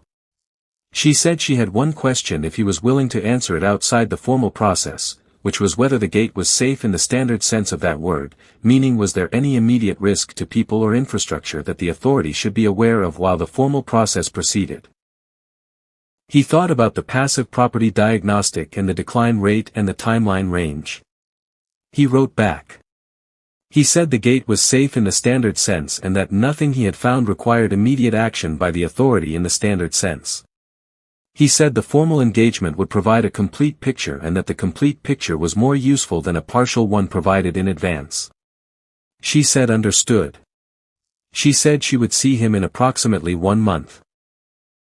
He put the phone down and went back to the core chamber. The development work in months 9 and 10 advanced the active maintenance coverage through the early percentage gains, each gain representing a component of the maintenance function that the ability set could now address that it had not been able to address before the session that produced the gain. The gains were not equal in size. The maintenance function's components varied in their complexity and the simpler components produced larger coverage gains per session than the more complex ones, which meant the early gains were faster and the later gains would be slower, which was the expected shape of any progressive development toward comprehensive capacity. He tracked the coverage percentage and tracked the passive property diagnostic monthly and tracked the relationship between the two. The active coverage was advancing faster than the passive coverage was declining. Not by a large margin. Consistently faster, which was sufficient. In the 10th month he sent UNA a message. He said he was ready. She said she would arrange the meeting. 3 days later a formal meeting notification arrived from the Gate Administration Authority's Senior Directorate, joint with the Guild Council and with 2 research institutions whose involvement in the review had been triggered by the Historical Records Division's findings. The meeting was scheduled for the following Thursday at the authority's central conference facility. He arrived alone. The conference room was a large formal space that the authority used for its most significant institutional discussions, with the specific quality of rooms designed to communicate institutional weight through their physical properties, the table substantial and the chairs arranged to indicate clearly which side was hosting and which was presenting. Present were 5 representatives from the authority's senior directorate, including the deputy director who had said congratulations at the ceremony a year ago. Yuna was there, seated with the authority's representatives rather than opposite them, which told him something about how her role in the review had been understood by the authority in the months since her initial inquiry. For representatives from the guild organizations that had been tracking the Anchor Crystal market listings. 3 researchers from the institutions that had been engaged by the review. 2 representatives from the Core Crystal Market Exchange. He sat on the presenting side of the table, alone, and looked at the assembled representatives and thought that the room contained approximately the right people for the conversation that needed to happen. He explained. He started with the forbidden designation and moved through it in the same sequence he had built the picture from, beginning with the 4 accessible documentation references and what each said and what the 4 together implied, describing the designation's origin and meaning in the pre-survey context, explaining why it had been invisible in the public interface for 5 years and what the Keeper Bond access levels display of the internal field had shown him on the day of the ceremony. He explained without accusation because there was no party to accuse. The transcription error in the early documentation period had been a human error in a process that was managing enormous amounts of new information without adequate historical context, and the error had propagated through 5 years of records without being caught because the internal field that contradicted the public designation was not visible without the access level that only a keeper could have, and there had been no keeper until the ceremony. The authorities' representatives listened to this with the attention of people who were waiting to understand how much they should have caught this themselves, and finding, as the explanation developed, that the honest answer was that the system had not given them the tools to catch it. He described the interior. He described the spatial expansion and the environment's structural complexity and the inhabitants and their non-standard classifications and the behavioral patterns that distinguished them from standard gate inhabitants.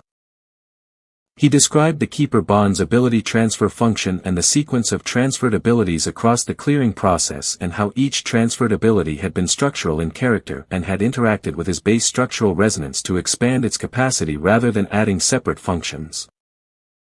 He described the ring structure and the clearing progression and the core crystal accumulation counter's behavior and the reclassification pending notation that had appeared after the outer ring's first section was cleared. He described the inner ring and its greater complexity and the 6 months of inner ring clearing work and the 10 abilities total that the clearing process had produced alongside the base structural resonance that he described the core chamber. He described it in sequence, the map that the 10 abilities combined with the base structural resonance had produced, the mechanism rather than a room, the distribution network extending through the interior and through the gate boundary and into the physical substrate of the world outside, the anchor points and their correspondence to every registered gate in the city's registry. He described the primary node. He described the notation and the structural resonance alignment interface and what the interface felt like when he put his hand on the primary node for the first time, the ability reading something it was built to read. He described what the primary node had shown him about the gate system, the actual structure rather than the public version, the maintenance access point function of the standard gates, the inhabitants as operational processes, the core crystals as maintenance output, the forbidden gate as the primary anchor node. He described the passive property diagnostic. The room's attention changed when he described the passive property diagnostic. Not all at once. Yuna's changed first because she had been building toward the full picture across the months of the review, and the diagnostic was the element that gave the full picture its stakes. The researchers' attention changed next because they had the theoretical framework from Ven's posthumous notes and the historical documentation the review had surfaced, and the diagnostics implications for the gate system's long-term stability connected to the theoretical concerns the framework had raised without the data to address them. The guild representatives' attention changed last because they were processing from the practical direction, and the practical implications of the maintenance timeline arrived after the structural explanation had been fully absorbed. The deputy director asked the first question. She asked if the gate system's stability depended on the primary node's maintenance function. He said yes. She asked what the current maintenance status was. He said the active maintenance coverage from the structural resonance alignment interface was at its current development stage percentage, and the passive structural properties were sustaining the remainder of the maintenance requirement at the rate the monthly diagnostics had measured. He said the passive properties were declining at a measurable rate. He described the projection range and the midpoint. She asked what achieving comprehensive active maintenance required. He described the development work and its progression and the timeline for completing it based on the current advancement rate. She asked if the timeline was achievable. He said yes, if the development work continued without significant interruption. She was quiet for a moment. Then the questions came from every direction and he answered them all in the sequence they arrived, giving each question the full attention it deserved and distinguishing clearly between what he knew from direct interface experience and what he was inferring and what he did not know and would need additional development to determine. The guild representatives wanted to know what anchor crystals were and what their applications were and what the market implications of a new resource class were for the existing core crystal market. He explained what he knew from the interface's resource assessment function and from the accumulation and extraction process and noted that the market applications required independent assessment rather than his extrapolation because the interface told him what the crystals were not what they were useful for beyond their structural properties. The researchers wanted to know everything. The primary node interface's structural data. The gate system pre-survey origin implications. The relationship between the forbidden class designation and the standard class designations in the context of what the primary node had shown him about the system actual structure. What the clearing process ability transfers implied about the inhabitant's relationship to the system operational functions that he shared everything he had documented and answered every question he could answer and identified clearly the questions that remained open. The deputy director asked partway through the researcher questions whether the exterior of the gate, meaning the standard monitoring equipment the authority had installed at the Brennan Street boundary after the review was initiated, was capable of reading anything useful about the primary node state. He said the exterior monitoring could read the gate boundary structural properties at the dimensional interface level and that those readings would correlate with the primary node network state in ways that the research program could develop interpretive frameworks for over time, but that the primary node itself was only readable from the interior through the alignment interface. Yuna asked the final question of the formal period. She asked what Kale wanted from the meeting. He said he wanted 4 things. That he said he wanted the forbidden designation corrected in the public registry with accurate documentation of what the designation meant and where it came from so that the public record reflected the gate actual nature rather than the transcription error that had stood for 5 years. He said he wanted the anchor crystal resource class formally established with market classification parameters determined by independent assessment conducted without the assumption that anchor crystals were comparable to existing core crystal classes because the anchor crystal origin in the primary node maintenance output rather than a standard gate operational output made the comparison structurally incorrect. He said he wanted the primary node development work formally recognized as foundational gate system research rather than as a subdivision of the standard Keeper development tracking program because the standard program framework was built around the standard gate system public model and the primary node work was not within that model. He said he wanted uninterrupted access to the Brennan Street gate for the duration of the development work required to achieve comprehensive maintenance coverage because interruption was the condition the timeline could not accommodate. He said he was willing to share all documentation and all findings with any institution that approached the material as the foundational science it represented. He said that was everything. The deputy director looked at the other representatives. The look had the specific quality of a look that was not seeking consensus because consensus had not yet been established but was reading the room for what the response to a request for commitment would encounter.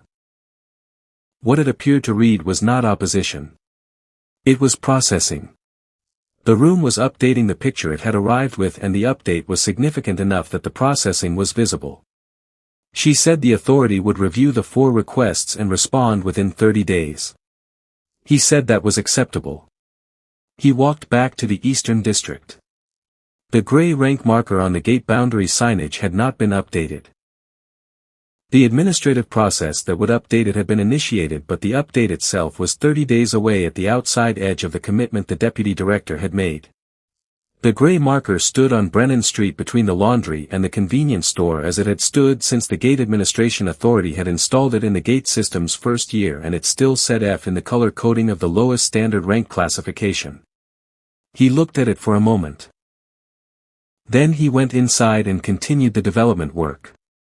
The 30 days produced more movement than 30 days normally produced in institutional processes, which he understood as the consequence of the meeting having provided a complete enough picture that the authorities' review process had the information it needed to move rather than the uncertainty that typically slowed institutional decisions. When all relevant information was available and the action required was clear, the institutional process was faster. The meeting had provided the information and the action was clear. The public registry correction came in 10 days. The Gate Administration Authority published a formal notice in the Gate Registry's news section stating that the Brennan Street Gate had been incorrectly registered under the F-rank designation due to a historical transcription error in the Gate system's early documentation period and that the correct designation was Forbidden Class, a pre-survey classification outside the standard rank framework whose documentation was being updated in the registry as a distinct designation with separate classification criteria. The gray rank marker on Brennan Street was replaced. The color the system generated for the Forbidden Class designation was not in the standard rank color scheme because the Forbidden Class was not in the standard rank hierarchy and the system had not had a display color for it because it had not been a displayed designation until now. The direction of the difference between the two values was the same direction as the difference between the F-rank core crystal value and the S-rank core crystal value. The anchor crystals accumulated over 12 months of clearing work were formally reclassified at the new baseline. He read the reclassification notification and updated his notes and went back to the core chamber. The research recognition came on day 30. The Gate Administration Authority, in formal documentation jointly issued with 3 research institutions whose applications to participate in the program had been received and approved during the 30-day review period, designated foundational gate structure research as a distinct field within the gate system's research framework. The designation included a formal research program structure, a documentation repository, a methodology framework for primary node interface research derived from the documentation he had made available to the review process, and a listed originating researcher. Una transferred from the guild analyst position to a formally established monitoring and documentation role in the research program the following week. She appeared at the coffee shop on the corner of Brennan Street on the first morning of the new framework's operation with a coffee and a tablet and the specific quality of someone who had been managing information about something she did not fully understand for 7 months and had just been given the formal context to understand it and was adjusting to the adjustment. She sat across from him and read the overnight documentation he had submitted to the research program's shared record before the coffee shop opened. She read it for a long time. Then she asked if he had known his anomaly logs were being flagged since month 4. He said yes. She asked why he had not contacted the authority himself when he identified what the gate was. He said he had thought about what contacting the authority earlier would have produced and had concluded that describing what he was finding was only useful after he had found enough of it that the description could be complete rather than preliminary. And that a preliminary description of what the primary node was without the supporting documentation of the clearing process and the ability transfer function and the passive property diagnostic would have produced a response from the authority. That was calibrated to a preliminary description rather than to the complete picture, and that a response calibrated to a preliminary description would have been less useful than a response calibrated to the complete picture. She said so no. He said essentially no. She said fair enough. She said she was going to note in the program's documentation record that the originating researcher's communication timeline was deliberate rather than inadvertent because she thought that was a fact that the record should contain.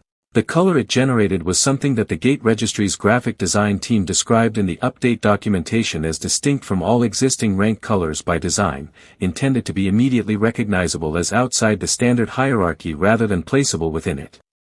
It was distinct. He stood in front of it on the morning it was installed and looked at it for the same duration he had looked at the gray marker on the morning after the ceremony and found that the feeling produced by looking at the new marker was different from the feeling produced by looking at the gray one, which was not a feeling about vindication but a feeling about accuracy, the specific satisfaction of a public record being corrected to match the thing it was supposed to be a record of.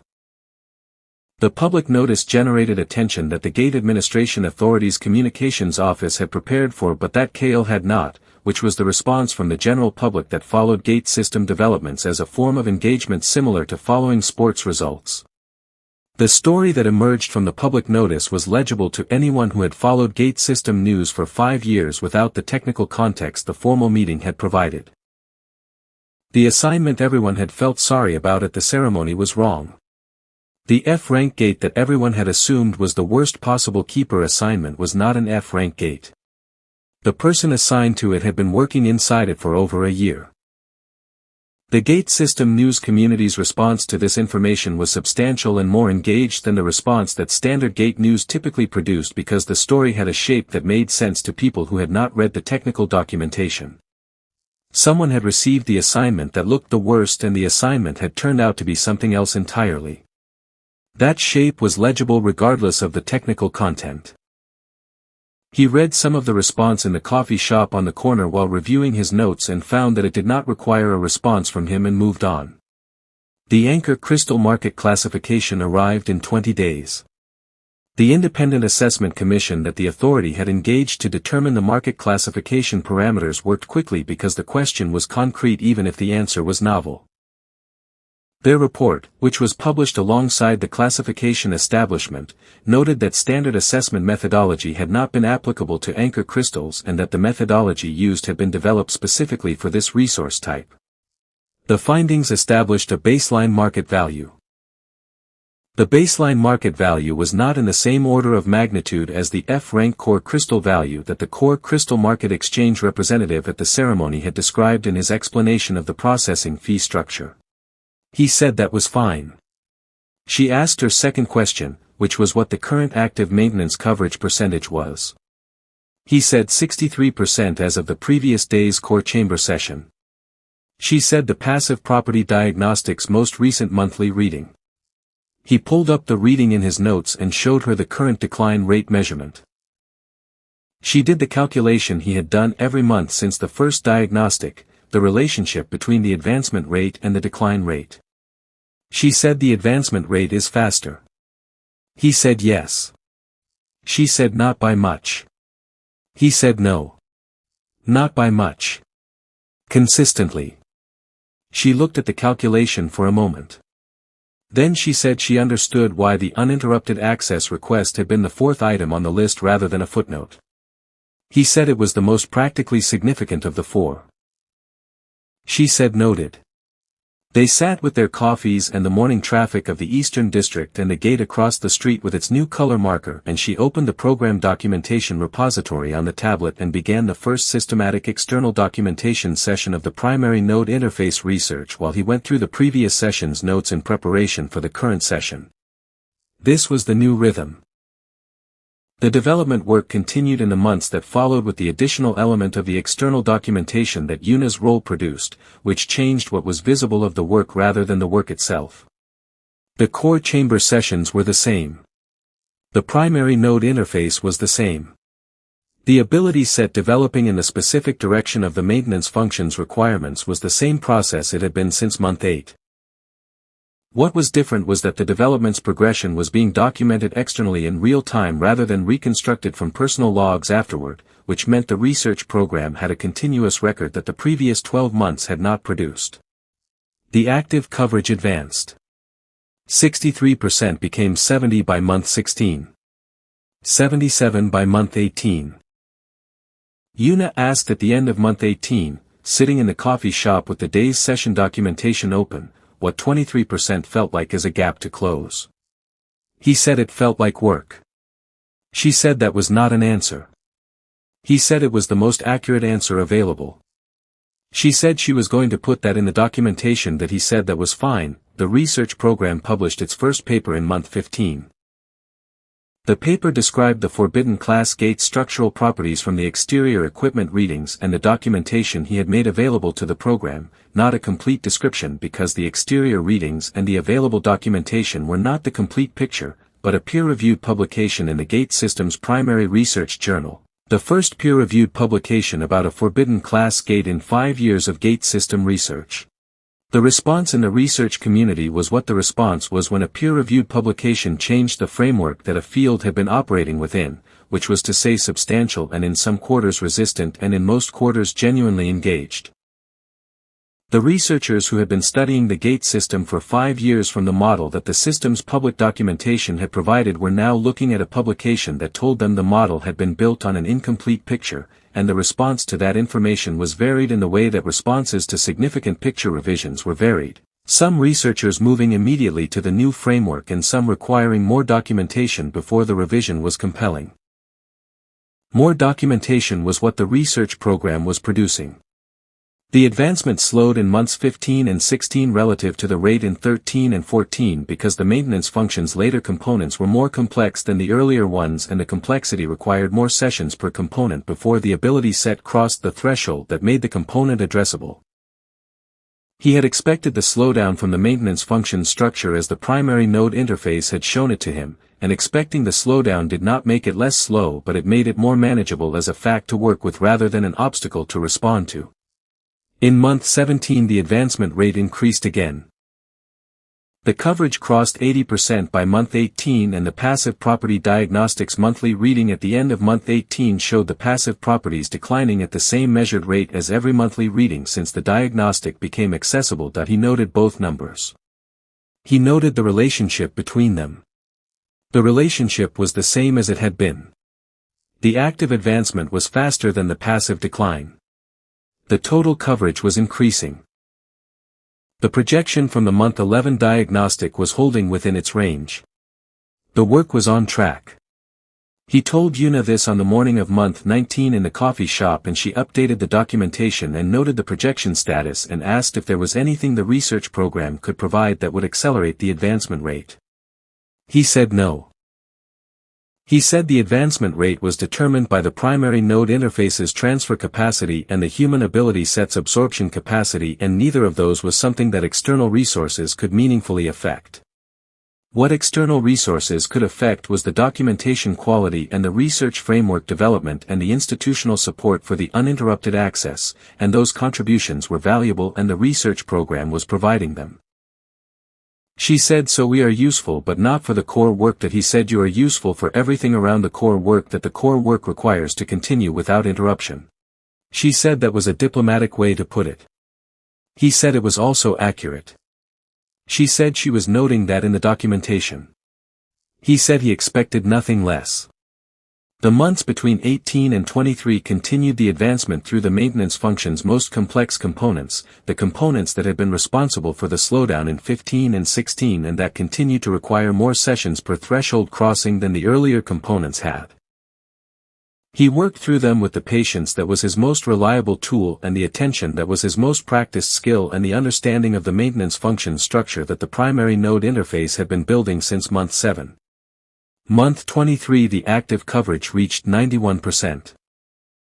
Month 23 the passive property diagnostic showed the passive properties at a value that, when combined with the 91% active coverage and the current decline rate, produced a total coverage calculation that was the first monthly calculation in which the total coverage's trajectory had reached the point where the diagnostic's projection range's early end was no longer a relevant risk. The development had advanced far enough that even the range's early end was within the window where comprehensive coverage would be achieved before the passive properties declined to the critical threshold. He noted this in the monthly calculation and felt the specific quality of attention releasing that had been present continuously for 16 months since the first diagnostic, since the month when he had understood the timeline and had been holding the relationship between the timeline and the advancement rate as the central operational fact of the work. The tension releasing was not celebration. It was the specific quality of a constraint becoming less constraining, which was different from the constraint being removed, because the work still needed to be done and the advancement still needed to continue, but the space in which the work needed to happen had expanded. He updated his notes and went to the core chamber the following morning. Month 24. 2 years and 4 months after the ceremony. He entered the core chamber on a morning that began the same way every core chamber session had begun for 17 months. He activated the structural resonance alignment interface.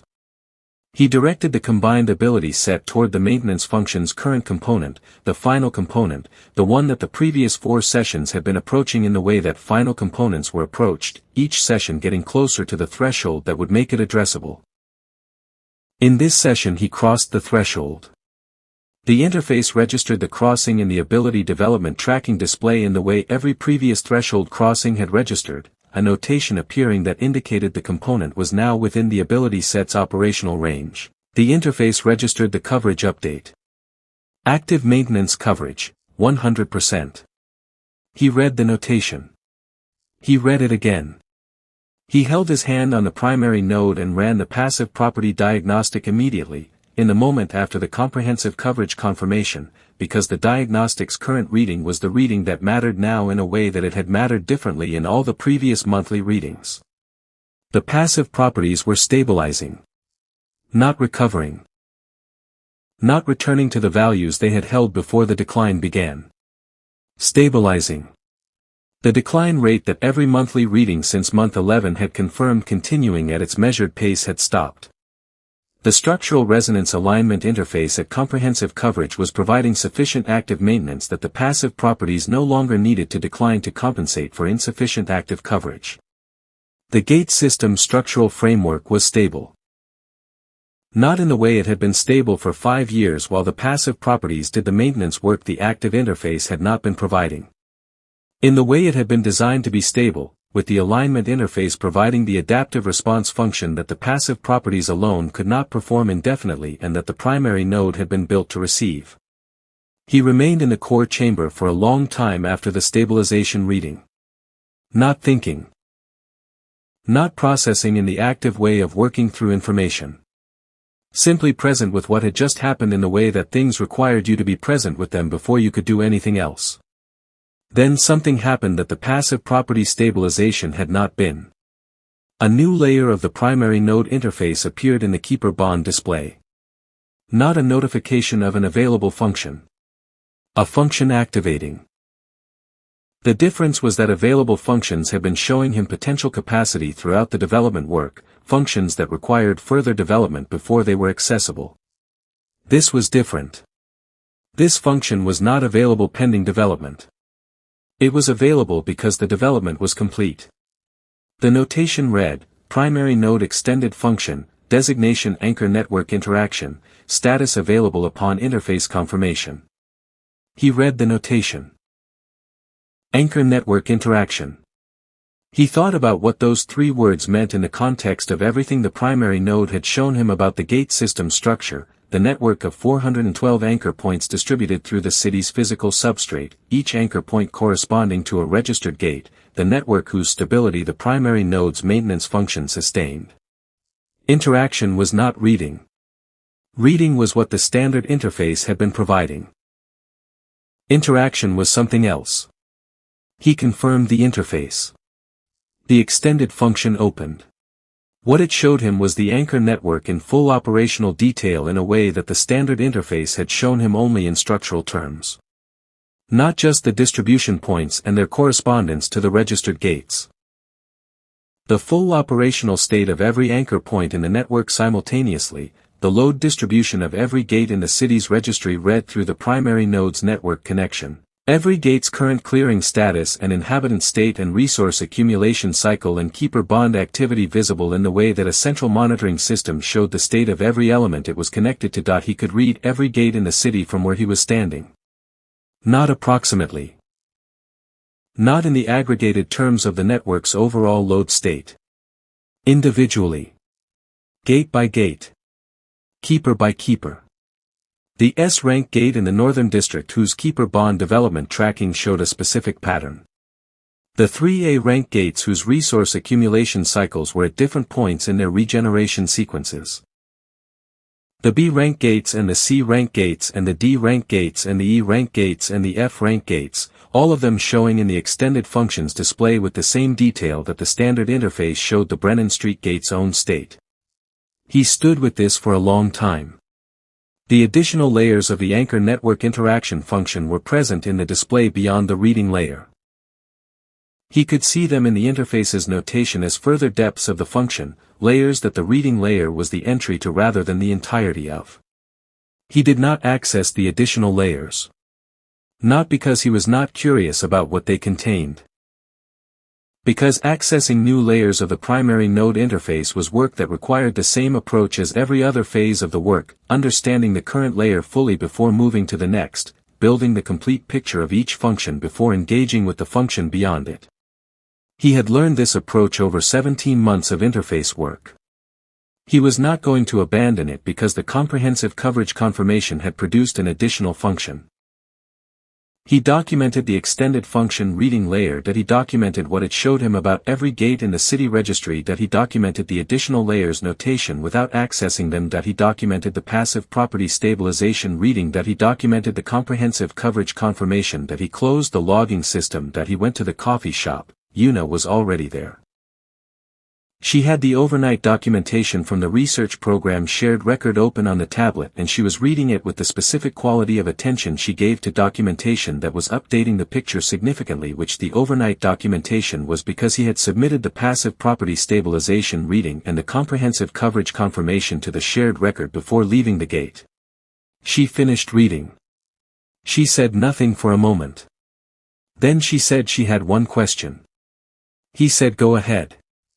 She said he had spent 2 years and 4 months doing the most significant work in the gate system's history, in a gate between a laundry and a convenience store in the Eastern District that everyone at the ceremony felt sorry for him about, and she wanted to know if he had ever thought about telling anyone what he was finding earlier than he did. He thought about the question. He thought about the ceremony and the deputy director's congratulations and the core crystal market exchange representative's processing fee explanation and the gray rank marker and the coffee shop on the corner and month 4 and the anomaly flags and the preliminary inquiry notification and the month when the passive property diagnostic had first shown him the decline rate and he had held the timeline and the advancement rate in relationship to each other for 16 months. He said he had thought about what telling anyone earlier would have produced and had concluded that the telling was only useful after the work had produced something real enough to be described accurately, and that describing it accurately required having found enough of it to know what it was. She said, "So no." He said essentially no. She said fair enough. She made a note in the documentation. He finished the coffee. He picked up his bag. He stood and looked across the street at the gate with the forbidden class color marker, the marker that was distinct from every other color in the standard rank scheme because it was not in the standard rank scheme, visible from the coffee shop window in the ordinary morning light of the Eastern District. 2 years and 4 months. The primary node was stable. The gate system structural framework was maintained. The extended function was waiting with its additional layers and whatever those layers showed about the gate system structure beyond what the reading layer had shown and beyond what the standard interface had shown and beyond what 5 years of the gate system's public operation had shown the world that had built its understanding on the surface expressions of a framework it had not known existed. He crossed the street. The gate was between the laundry and the convenience store. The work continued. F stood for forbidden. It always had. He went inside. If you enjoyed this story, don't forget to like the video and subscribe to Anime Void for more amazing anime and manhwa recaps. What did you think about this video? Let me know your thoughts in the comments below. I'd love to hear your opinions.